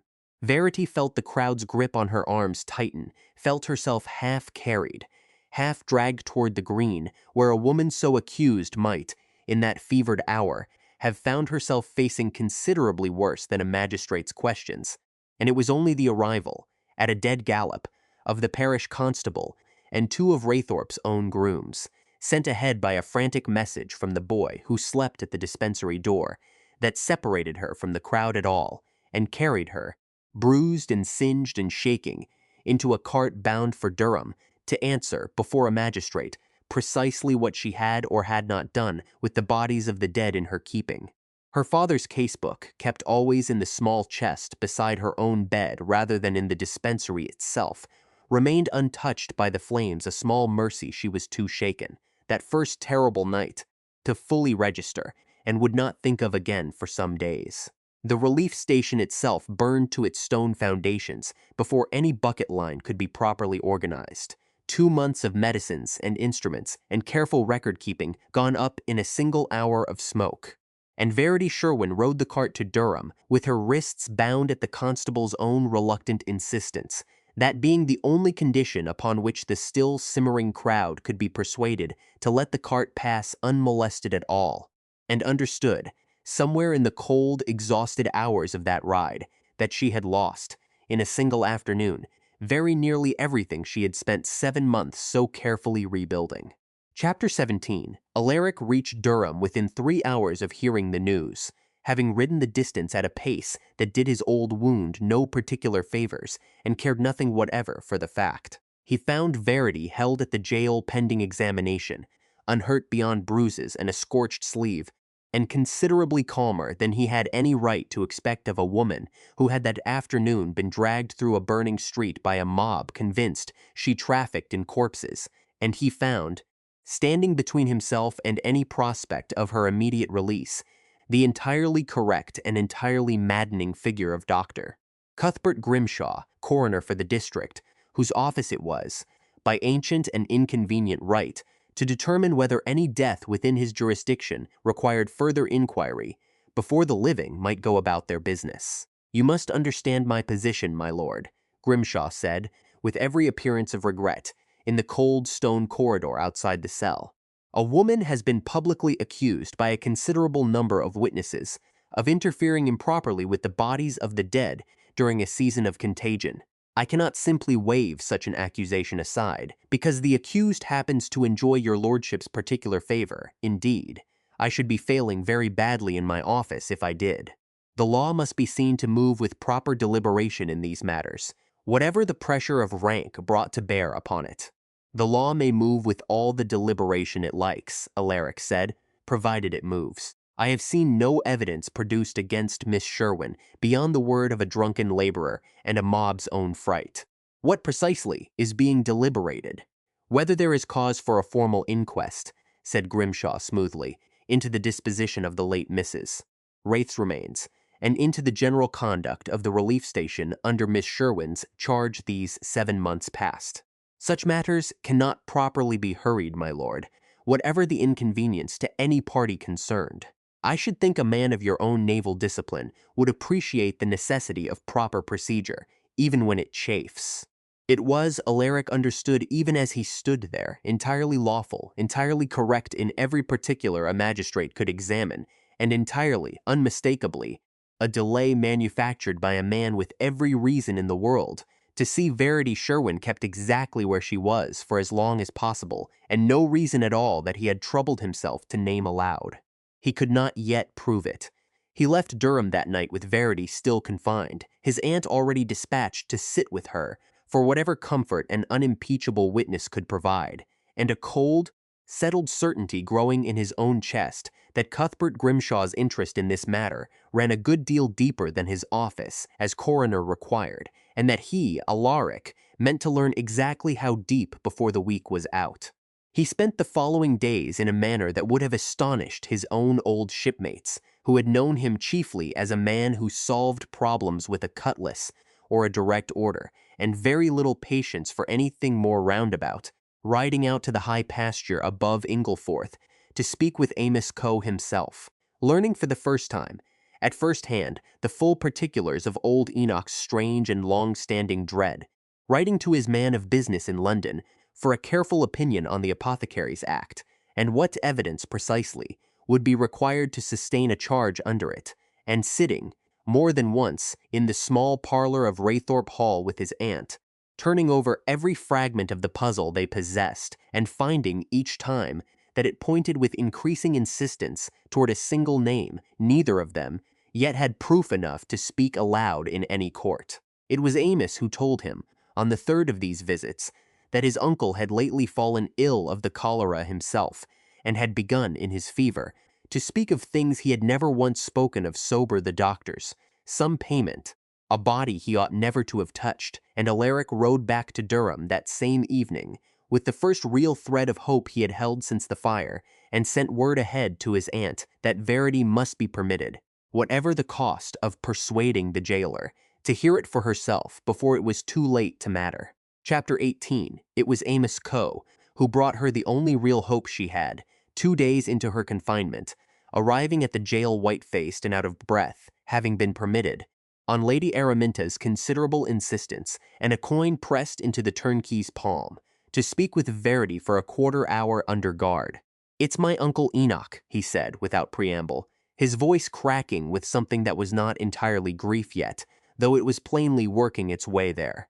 "He's took the cholera bad, Miss Sherwin, these 2 days past, and he's asked for you special, won't have the other nurse near him, says there's a thing he means to tell you before he goes, and I think, from the look of him this morning, he'll not have very long left to tell it in."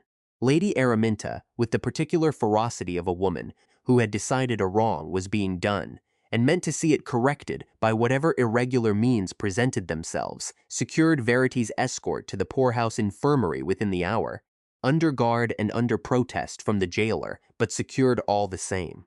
Enoch Coe lay in the corner bed of the fever ward, gray and sunken and plainly, unmistakably dying, and he gripped Verity's hand with a strength that seemed to come from somewhere beyond his failing body entirely when she knelt beside him.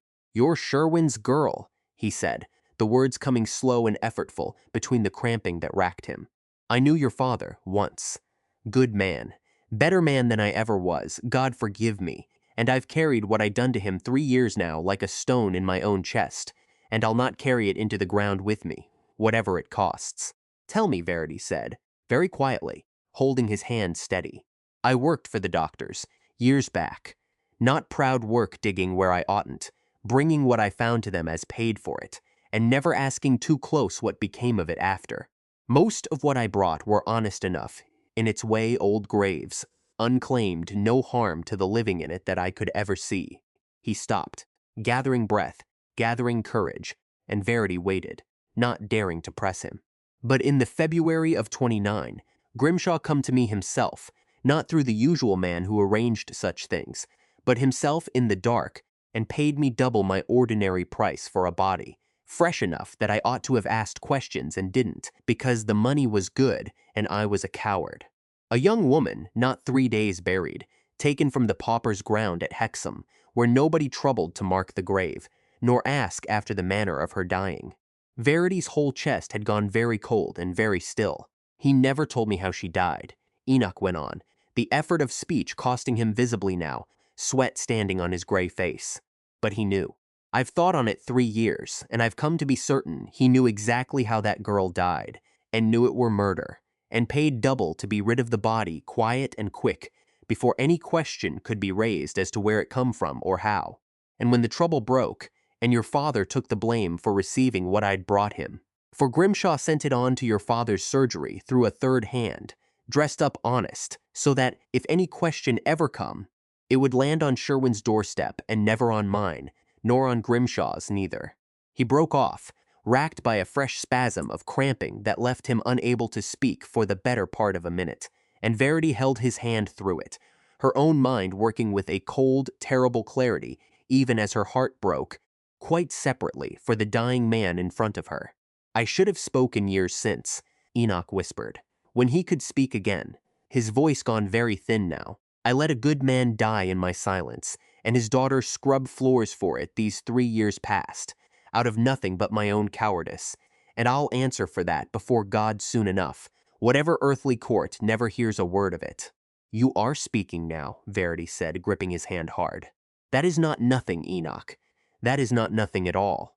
The infirmary chaplain, summoned by Amos, while Verity sat with his uncle, arrived in time to hear the greater part of it repeated, and set down, at Verity's own quiet and insistent request, a written record of the dying man's words, signed and witnessed, though all 3 of them in that small gray room understood already, without needing to say it aloud, exactly how little weight such a record would carry, once its author was no longer living to swear to it under oath. Enoch Coe died a little before midnight, with Amos weeping at his bedside, and the chaplain's careful written account folded into Verity's own hand, and a dying man's whispered confession, however true, however freely given, carried no weight whatsoever in an English court of law, once the man himself was no longer living to repeat it under oath, whatever comfort it might bring to those who had heard it spoken. Verity walked back to her cell that night, with the whole shape of the truth laid bare before her at last, and no possible way, that she could yet see, to make a single soul beyond herself, and Amos and a country chaplain, believe a word of it against a man of Cuthbert Grimshaw's standing. Chapter 19. Delphine Grimshaw found the ledger on a wet Tuesday in May, entirely by accident, looking for nothing more sinister than a sheet of clean paper to finish a letter to her sister in Newcastle. Her father's study was, as it had always been, a model of careful order, every drawer labeled, every account filed by year and by subject in a hand grown smaller and more precise with each passing decade, and it was this very orderliness that betrayed him, in the end, for the drawer she opened by mistake, low on the left-hand side of the desk and locked, she had always assumed, merely because it held petty cash, opened easily enough under the pressure of a hairpin she had not seriously expected to work, and held, instead of coin, a single slim account book bound in plain brown paper, its entries written in her father's own hand, but in a code of abbreviations she did not at first understand at all.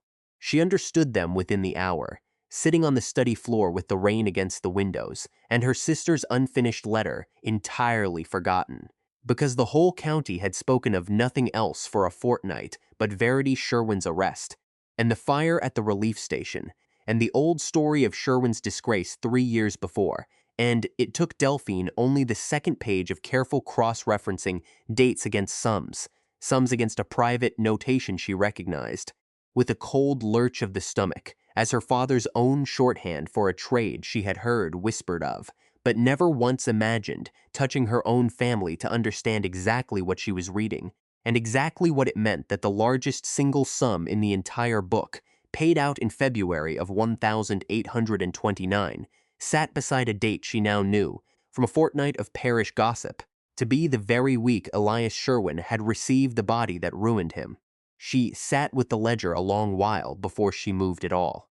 She thought of her father as she had always known him, patient with frightened patience, generous to the poor of the parish, beyond what his position strictly required, the man who had sat up 3 nights running at her own sickbed with the measles when she was 6 years old and never once complained of the lost sleep.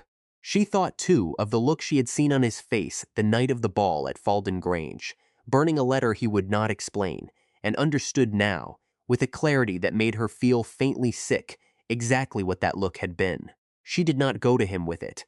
She could not, that first night, imagine what words she would use, nor what answer she could possibly survive hearing from him in return, and so she did the only other thing she could think to do, which was to put the ledger back exactly as she had found it, lock the drawer with hands that shook rather more than she would have liked, and go, the following afternoon, to find Mr. Barnaby Pell. She found him in the small parlor of the parsonage and told him everything, in a voice she kept as steady as she could manage, and watched his kind, unremarkable face go very grave indeed as she spoke. "You must do what your own conscience tells you is right," he said, when she had finished, taking her hands in both of his own, "and I will not pretend to you that I know myself what that is. I can tell you only this, Delphine, that a wrong left buried does not stay buried out of mercy to anyone. It only waits and grows heavier and falls at last on whoever happens to be standing nearest when the ground finally gives way. I have seen it happen in a dozen smaller matters in this parish, and I have no reason to think a matter this large would prove the exception. He is my father. He is," Pell agreed gently, "and Miss Sherwin's father is 3 years in his grave for a thing he did not do, and she sits in a Durham jail cell tonight for the crime of being his daughter. I will not tell you which claim ought to weigh heavier with you, Delphine, for that is not a choice any man ought to make for another. But I will sit with you, whichever way you choose, and I will not think one particle less of you for the choosing being hard." Delphine did not decide that night, nor the next, nor for the better part of a fortnight after. She went about her ordinary duties, sat with her father at supper, and found herself, more than once, studying his familiar, kindly face across the table, and wondering how a man could carry so heavy a thing so lightly for so long, and whether the carrying of it had cost him rather more than he had ever let her see. She began in the meantime, very quietly, without her father's knowledge, to copy certain of the ledger's entries into her own hand, against the day which she felt, with a dread she could not quite name, drawing steadily nearer when she would have to decide, once and for all, what a daughter owed her father, and what she owed the truth. Chapter 20. Verity spent the better part of a fortnight in that Durham cell, turning Enoch Coe's confession over in her mind, testing it from every angle she could think of, and arriving, each time, at the same bleak conclusion that a true thing, spoken honestly by a dying man to a single witness, now 3 days departed himself from any position of influence, amounted in the eyes of the law to considerably less than nothing at all. She thought, with a bitterness she did not often permit herself, of her father's old philosophy, tell it plainly. Whatever else you do, an illness named honestly is an illness halfway cured, and found herself wondering, for the first time in her life, whether he had ever once considered what happened to a truth, spoken plainly into a room, with no one left living to hear it and believe it afterward. It was Lady Araminta, visiting faithfully every second day with a basket of decent food, and a stream of brisk, unsentimental conversation that Verity had come to depend on rather more than she liked to admit, who brought her, on a gray Thursday near the end of May, a small parcel wrapped in oilcloth. "Your Mr. Fairfax had this brought up from the ruins of your cottage," Lady Araminta said, setting it on the narrow cot without ceremony. "He would not say why he thought it mattered so particularly among everything else that burned, only that you had once told him it was the only thing you owned worth saving, and he was not disposed to let it go unsaved if there was any hand left in Ingleforth willing to dig through ash for it." Verity's own hands shook, unwrapping the oilcloth, and found within it her father's casebook, its calfskin binding scorched black along one edge, but the pages within by some mercy she would never fully understand, whether of chance or of Alaric's own careful instruction, to whoever had done the digging largely whole and largely legible. She sat with it a long while that evening, turning the pages by the thin light allowed her, past her father's steady, patient hand recording 20 years of a parish's suffering, past her own smaller entries added this last year, and arrived at last, as she always did, at the single line near the back. She had never once let herself read further than its first sentence. February 1829, a body delivered to the surgery before dawn, said by the men who brought it to have died of natural causes in the parish of. She made herself, that night, for the first time in over 2 years, read on. Hexam, though I confess some private unease as to the manner of its arrival, the hour being unusual, and the fee offered considerably above the ordinary rate, and the person who arranged the delivery declining, when I pressed him, to name the physician on whose authority the payment was made. I have set down these particulars here, and here only, against the day I may have cause or courage to inquire further, a decision I own I have thus far lacked the nerve to make. Her father, she understood now, reading it at last in the full and terrible light he had always insisted illness deserved, had suspected something wrong from the very first hour, had written it down, in his own careful hand, against some future day of reckoning he had never lived to see arrive, and had been arrested, and had died before he ever found the courage or the chance to follow that private unease any further than the page in front of her. It was not proof of Grimshaw's name. Her father had never learned that name, or if he had not lived to set it down. But it was proof, in her father's own unimpeachable hand, that the body he received had come to him under exactly the circumstances Enoch Coe had described with his dying breath: an unusual hour, an inflated fee, a payer who would not give his name, and set against Enoch's confession, however inadmissible that confession stood alone. It was, Verity understood, with a slow, cautious flicker of something she had not allowed herself to feel in a fortnight, no longer merely one dying man's word against a respectable doctor's reputation. It was 2 separate accounts, each ignorant of the other, agreeing entirely upon every particular that mattered. It was not enough.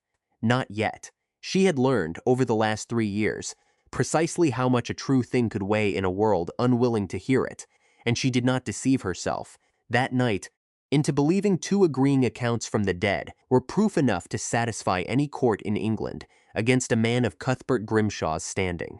But it was, for the first time since the mob had dragged her from her own burning dispensary, something a thread, however slender, that a living hand might yet be able to follow to its end, if any living hand could be found willing to take it up.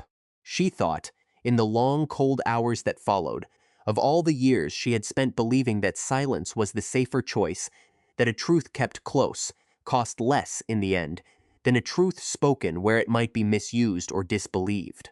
She had built her whole survival on that philosophy, brick by careful brick, ever since the spring her father died, and she understood now, sitting alone with his casebook in a Durham cell, that the very silence which had kept her safe for 3 years had very nearly cost her everything at the last. For it was her own instinct, to say nothing of the man in the garden, nothing of Grimshaw's white face at the ball, nothing at all, until the truth was forced from her by fire and accusation both, that had given Cuthbert Grimshaw every advantage of time her own caution ought never to have granted him. Her father had believed that an illness named honestly was an illness halfway cured. She understood at last, turning that old conviction over in the dark, that she had spent 3 years applying the opposite lesson to every other truth in her life, and that the 2 philosophies could not, after all, be made to sit together in the same skull without one of them giving way, and she resolved, that night, whatever came of the hearing still to be fought, that she would not go on choosing silence merely because it had once kept her alive.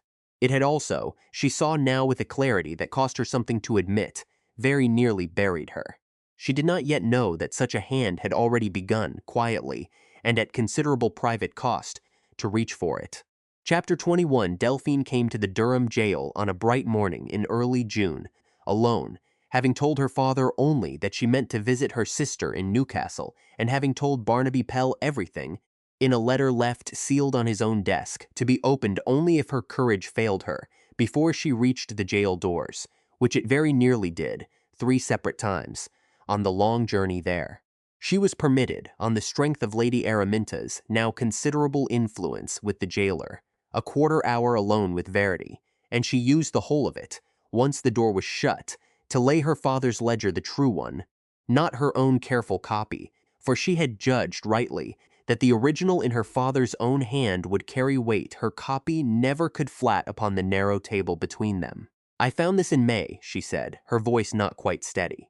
"I have known what it meant for near a month now, and I have not been able to make myself do anything about it until this morning, and I am ashamed of that, Miss Sherwin, more than I know how to say to you. He is my father. I have loved him my whole life, and I do not know how to stop, even now, even knowing this." She pushed the ledger the last few inches across the table. "But I know what is right, whatever it costs me to do it, and I would rather live the rest of my life as the daughter of a disgraced man than as a woman who let an innocent one hang or rot in a cell for a crime her own father committed and let another man carry the blame for." Verity opened the ledger with hands that had gone very still, and found, entry after entry in Cuthbert Grimshaw's own careful hand, a private accounting of sums paid to men whose names meant nothing to her except one. Near the very top of a page, dated February 1829 E. Co 40 special delivery, discretion essential. 40 shillings, double or very near it, the ordinary price Enoch himself had named on his deathbed. "This is his hand? I would know it anywhere," Delphine said. "I have watched him write in it my whole life." Verity set the 2 accounts side by side in her own mind, as she had done 100 times alone in her cell these last weeks, her father's casebook, recording an unusual hour and an inflated fee and a nameless payer, Enoch Coe's dying confession, naming Grimshaw directly, and describing the same unusual hour, the same inflated fee, and now Grimshaw's own ledger, in his own hand, recording the very payment both accounts had described, on the very date both accounts agreed upon and understood, with a clarity that left her almost light-headed, that what she held now was no longer one desperate woman's word, nor even one dying man's confession, but 3 entirely independent accounts, each ignorant of the others, converging upon a single unavoidable truth. Amos Coe heard his uncle's confession with his own ears, Verity said slowly, and the infirmary chaplain heard it too, and set his hand to a written record of it before Enoch died, though a dying man's word alone was never going to be enough to answer a coroner's authority. But this, she touched the ledger, gently, as though it might yet prove too fragile to survive the touching. "This is a different order of evidence altogether. This is your father's own hand, Delphine, naming the very payment on the very date that both my own father and Enoch Coe independently described. No coroner in England can wave 3 separate accounts aside as easily as he waved aside one." Delphine's eyes were bright with tears. She was plainly fighting very hard not to shed. "Will it be enough? I do not know," Verity said honestly, "but it is a great deal more than I had an hour ago, and I will not pretend to you that I am not grateful for it. Whatever it has cost you to bring it here." "It has cost me my father," Delphine said quietly. "Whatever the court decides." "Perhaps," Verity said, and reached across the narrow table to take the other woman's hand. An act of plain human kindness she found she meant entirely, whatever complicated grief lay beneath it. "Or perhaps, in the end, it will only have cost you the version of him you believed in without ever truly knowing.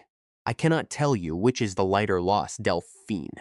I only know that you chose the harder road when the easier one was standing wide open in front of you, and I do not think, whatever comes of this, that you will ever have real cause to regret having chosen it." Chapter 22, Alaric had spent the 6 weeks of Verity's confinement doing everything in his power that did not involve simply removing her from the jail by force, an option he had seriously considered and reluctantly abandoned on his aunt's tart observation that an earl's private notions of justice carried considerably less weight in a court of law than the law's own proper processes, however maddening their pace. He had written to his own man of business in London concerning the Apothecaries Act, and received back a careful opinion suggesting that a charge against Verity on those narrow grounds would likely fail, for want of any evidence she had ever taken a fee. He had written, more pointedly, to a former brother officer now sitting as a magistrate in a neighboring county, asking discreetly what was known of Dr. Cuthbert Grimshaw's reputation and finances, and had received back nothing more damning than general respect and no particular irregularity, which told him only that Grimshaw was careful, not that he was innocent. But it was County Durham's own peculiar constitution that gave him, in the end, his surest lever. The county remained, in the year 1832, a county palatine, its courts sitting still under the ancient and semi-independent authority of the Bishop of Durham rather than the ordinary machinery of the crown, a survival of medieval privilege that would not finally be swept away until an Act of Parliament some 4 years hence, but which, in the meantime, meant that the bishop's own chancellor held real and personal authority over how, and how swiftly, a matter of this gravity might be brought to formal hearing, quite independent of any coroner's private preference for delay. Alaric called upon the chancellor himself, once Delphine's courage had finally carried her to the jail, armed with Enoch Coe's written and witnessed dying deposition, Elias Sherwin's own casebook entry, and Cuthbert Grimshaw's own ledger, and laid the whole of it before a man who had no particular loyalty to a country apothecary's ambitions, and no particular reason to protect him from proper scrutiny. The chancellor examined the papers for the better part of an hour in silence, and at the end of it looked up at Alaric with an expression that suggested he understood perfectly well the delicacy of what he was being asked to do. "You are aware, my lord, that Dr. Grimshaw is a man of considerable standing in this county, and that an accusation of this gravity, brought against him on this evidence, will not be received quietly by anyone. I am aware of it, and you are prepared for the possibility that the evidence, examined properly, and without the heat of the moment, may not bear the weight you presently wish it to bear? I am prepared for that possibility," Alaric said steadily. "I am not prepared to leave an innocent woman in a jail cell a single week longer than the law requires, on the strength of one man's convenient authority to delay her hearing indefinitely. Let the evidence be examined properly, my Lord Chancellor. That is all I have ever asked of this court, and all I ask of it now." The Chancellor set a date, a fortnight hence, for a formal hearing before the Palatine Court at Durham into the circumstances both of Verity Sherwin's arrest and of certain evidence lately come to light touching the conduct, some 3 years past, of Dr. Cuthbert Grimshaw, and Alaric rode from Durham that evening, with the first unclouded relief he had felt in 6 weeks, and a private certainty, which he did not yet share even with his aunt, that whatever the hearing found, he did not intend to let Verity Sherwin spend another night of her life, believing herself alone in the world to carry it. Chapter 23. The hearing was held on the 14th of June in a chamber of the bishop's own courts at Durham, packed with considerably more spectators than its ordinary business ever drew, for word had traveled, as such words always did, that the matter concerned both the notorious ball at Falden Grange and the county's own celebrated hero of the Board of Health, and half of Durham had contrived some excuse or other to be present for it. Lady Brancaster herself sat near the front with Autoline at her side, and even Sir Giles had been persuaded from his usual comfortable indifference to attend, remarking to his wife, within the hearing of several other spectators, that he had not seen the gallery so full since the last contested election. Verity gave her own account first, plain and unadorned, of the night of the riot, and of everything she had done and not done at the relief station in the 7 months of its operation. She was followed by Amos Coe, awkward and overawed by the grandeur of the chamber, but steady enough in his own testimony, describing his uncle's dying confession in the same halting, honest words he had used to Verity herself, and by the infirmary chaplain, who confirmed, from his own written record made at the bedside, that Enoch Coe had named Cuthbert Grimshaw directly, and had done so in full possession of his senses, and under no inducement whatsoever beyond his own dying conscience. Then Elias Sherwin's casebook was produced, and read aloud into the record the entry concerning February 1829, the unusual hour, the inflated fee, The nameless payer and a murmur ran through the packed chamber at the sound of a dead man's own careful, honest suspicion, silenced for 3 years, finally spoken where it could be heard. It was Delphine Grimshaw's testimony that broke the chamber's composure entirely. She stood before her own father, across the width of that formal room, and gave her account of finding the ledger in a voice that shook badly at the beginning, and grew, by slow and visible effort, steadier as she went on, until she was reading out, in her own clear voice, the entry that mattered most. Co 40's special delivery, discretion essential February, 1829. That is your father's hand? The Chancellor asked gently, for even a court accustomed to hard business could see what the question cost her. It is, Delphine said. I would know it anywhere. I have watched him write in it my whole life, and I would give a great deal, my lord, not to have had to bring it here today. But I could not let an innocent woman answer for what I believe. In my own conscience, my father did. A woman somewhere behind Lady Brancaster wept openly at this, and even Lady Brancaster herself, who had come that morning chiefly out of curiosity, and a certain proprietary interest in having once hosted the ball where the whole affair began, was seen to press a handkerchief to her own eyes before the testimony was concluded. Cuthbert Grimshaw sat through all of this with the composed, faintly pained expression of a respected man enduring an unjust ordeal, and it was not until Delphine's testimony had ended, and the Chancellor turned to him at last for his own account, that the composure finally, visibly, began to crack. I have given this county 3 years of honest service, he said, and for one unguarded moment his voice carried something that was not quite performance, something closer, Verity thought, watching him, to a man genuinely arguing with himself as much as with the court. I have gone into cottages other physicians would not enter. I have sat up whole nights with the dying poor of this parish and asked nothing for it but the ordinary respect due a man doing his duty. Does none of that stand for anything, set against one desperate hour, 3 years gone, that I have spent every day since trying in my own way to atone for? The court is not presently concerned with the whole balance of your life, Doctor. Grimshaw, the Chancellor said, not unkindly, but with a particular set of facts, now supported by 3 independent accounts converging upon a single payment, on a single date, for a single and specific purpose. Do you deny that the ledger is yours? Grimshaw was silent a long moment, and in that silence Verity saw quite plainly the same look she had glimpsed once before, across a crowded ballroom, not cruelty, but fear, old and enormous, and finally, entirely, without anywhere left to hide. I do not deny the ledger is mine, he said at last, very quietly. I deny that I knew the woman had been murdered. I believed her death natural, whatever Enoch Coe chose to believe of me on his own deathbed, and I have carried the weight of Sherwin's ruin on my own conscience every day these 3 years, and if that is not sufficient penance in this court's eyes, I do not know what penance would satisfy it. And yet, you pay double the ordinary rate for discretion, the Chancellor observed, for a body you now say you believed had died of entirely natural and unremarkable causes. A man does not generally pay so dearly for silence on a matter he believes requires none.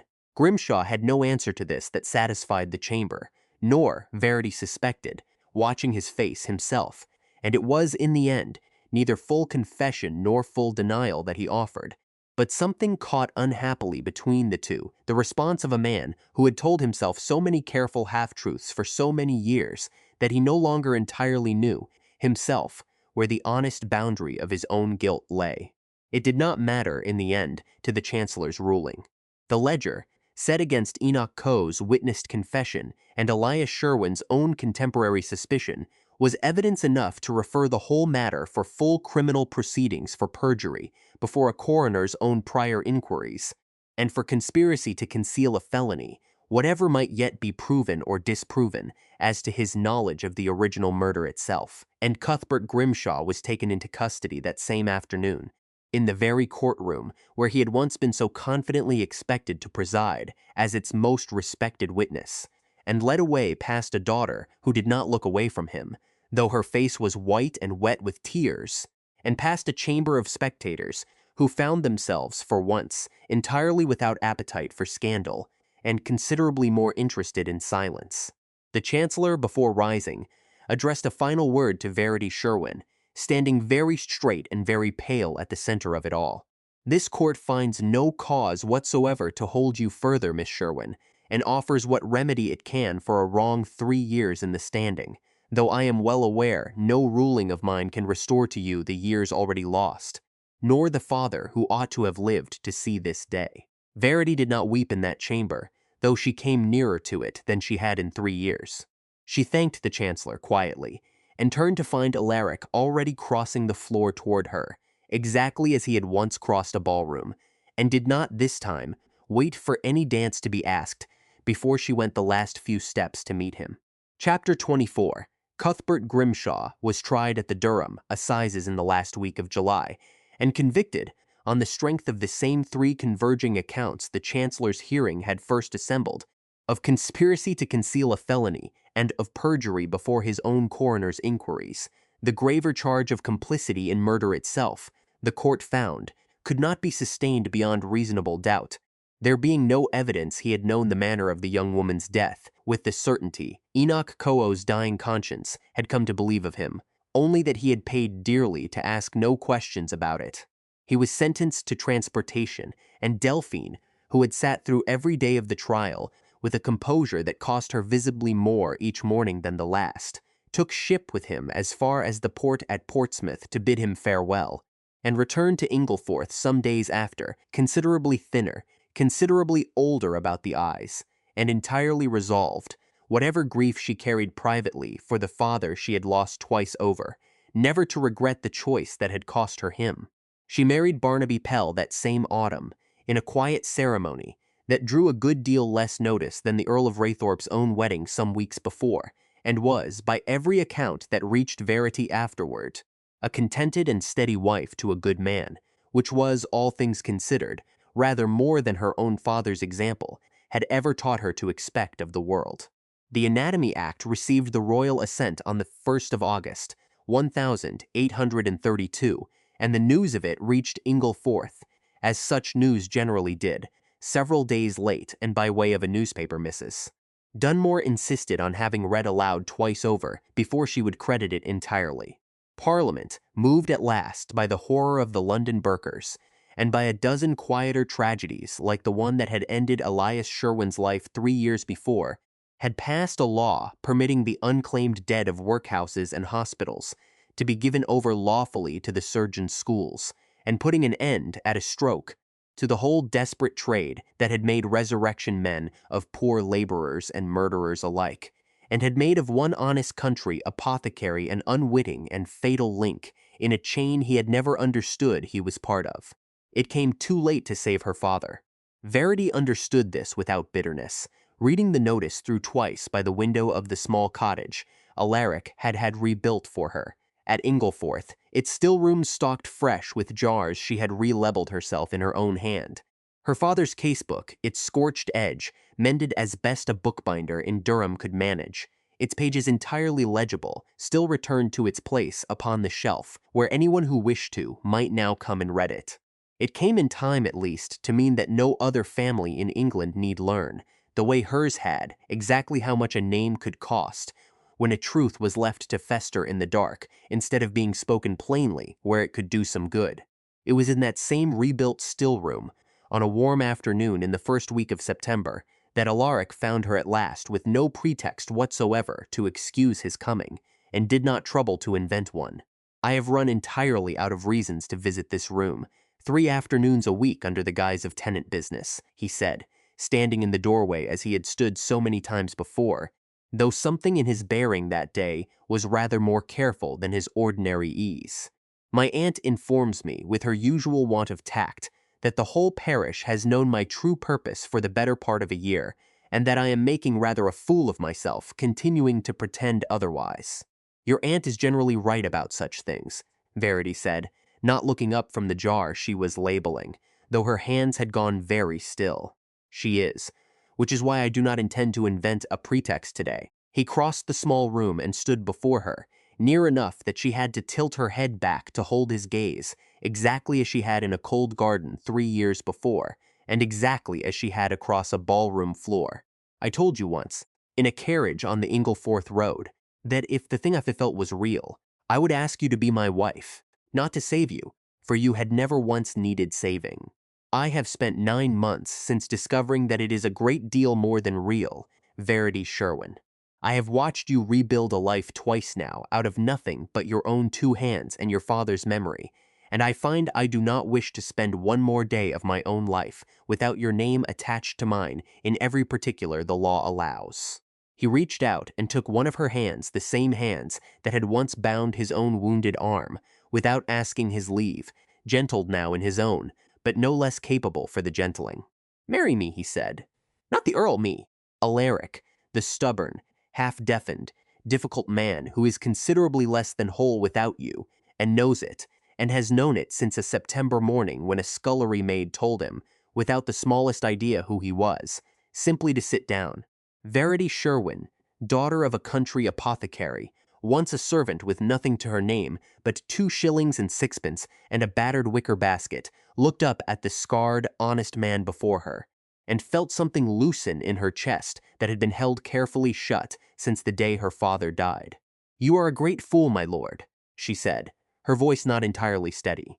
"I am," he agreed, "but I am your fool, and it is the one accomplishment of my whole life I am wholly proud of." "Then yes," Verity said, and the word broke something open in her that had been locked 3 years. "Yes, Alaric, I will mend your leg and your hand and argue with your aunt and love you until we are both old and gray and entirely impossible, and I will never once let this county forget what I was before I became whatever I am about to become, because you never asked me to forget it, and neither will I." He laughed then, that same rusty, startling sound she had first drawn out of him in a still room 9 months before, and pulled her against his chest and held her as though he had been cold a very long time and had only just found the fire. In the middle of September, in the small stone church at Ingleforth, with none of the pomp Falden Grange might have thrown at a grander match, and every ounce of warmth the parish could offer instead. Verity did not wear white, but a deep, sober green that suited her a great deal better, and carried, in place of hothouse flowers, a small bound sheaf of rosemary and thyme, cut that same morning from her own garden, because she was her father's daughter still, and always would be. Lady Araminta wept without the smallest attempt at shame, and called it a chill. Half the tenants of Raythorpe walked the 4 miles from the estate to fill the little church to its walls, for the strange, scarred earl and the clever, steady woman who had nursed half their families through the worst winter any of them could remember, were, whatever the county at large made of the match, entirely beloved on their own ground. Amos Coe stood near the back with his wife and their small daughter, who had by then acquired the beginnings of a laugh very like her father's, and wept as openly and unashamedly as Lady Araminta herself, for reasons that required no explanation to anyone in that church who knew the full history of the winter just past. Lady Brancaster attended as well, with Ottiline beside her, and had the good grace to appear entirely without irony when she pressed Verity's hand afterward, and declared the match a triumph of true feeling over mere convenience, quite as though she had not spent the better part of a year hoping for precisely the opposite outcome. Ottiline herself, who had in the meantime formed a quiet and considerably more contented understanding with a sensible young baronet from the next county over, kissed Verity's cheek with every appearance of genuine goodwill, and admitted, privately, that she had never much wanted to be a countess in the first place, only to be told that she ought to want it, which she had since discovered was a rather different thing entirely. Delphine Grimshaw stood among the witnesses, quiet and still somewhat pale from the ordeal of the summer, her hand held fast in Barnaby Pell's own, and Verity, catching her eye across the small crowded church, gave her a small private nod that said, more plainly than any words could have managed, that she understood exactly what it had cost to stand there at all, and was glad, without reservation, that she had. When the vicar pronounced them man and wife, Alaric did not offer his bride the cool, distant kiss custom generally required of an earl in public. He gathered her against him in front of the whole weeping, cheering church, and kissed her the way a man kisses something he has spent a long time, believing he had no right to want, and Verity, laughing despite herself against his mouth, kissed him back without the smallest care for who was watching. A full year after the wedding, on a warm evening at the end of the following summer, Alaric came in from riding the estate's boundaries and found his wife exactly where he generally expected to find her in the still room, sleeves pushed up, arguing amiably with the head gardener about the proper season for cutting lavender, and leaned in the doorway a while, simply to watch her win the argument, as she generally did, before he came further into the room at all. "You are meant to be a countess now," he said, when the gardener had gone, ambling in with the particular ease that had, over the past year, replaced the old careful stiffness he had carried through most of his life. "Countesses do not, I am reliably informed by my aunt, generally spend their afternoons elbow-deep in comfrey." "This countess does," Verity said, not looking up from her work, though a smile pulled at her mouth all the same. "This countess has 40 tenants, and a husband whose left ear has never once, in a whole year of marriage, learned to hear a word said from his blind side, which means I have learned, instead, always to stand upon his right and consider it no particular sacrifice." She set down her mortar then, the lavender only half ground, and looked at him properly, this scarred, difficult, once lonely man who had ridden into her life by accident and stayed in it by choice, and who no longer flinched, she noticed, when the afternoon light fell full across the old white seam along his cheek. "Come away from the doorway, then, if my elbow-deep comfrey troubles you so," she said, "and tell me instead what possessed you to ride the western boundary today of all days, when you knew perfectly well I meant to have you help me carry the new hive down to the orchard." "I forgot entirely," he admitted, coming further into the room without the smallest appearance of shame. "I generally do forget such instructions, and generally recall them again only once you have already carried the thing yourself, and grown too satisfied with your own competence to want my help in any case." "That is a shameless excuse for idleness, my lord." "It is," he agreed, "though I notice you have not yet asked me to leave." She had not, and did not now. He crossed the small room instead and drew her, laughing, out from behind her work table, and toward the low window seat, where the last gold light of the evening lay warm across the drying herbs strung along the beam above them. And they sat there together a while as the light failed slowly over the moors, her head against his right shoulder, from long habit, rather than any remaining thought of which ear required it, and said very little, because there was, by then, very little that either of them still needed to say aloud. It was Amos Coe's small daughter, grown sturdy and loud in her second year, who came pounding up the garden path some while later to fetch them both in to supper, and neither the Earl of Raythorpe nor his countess, hearing her call, saw any particular reason to hurry.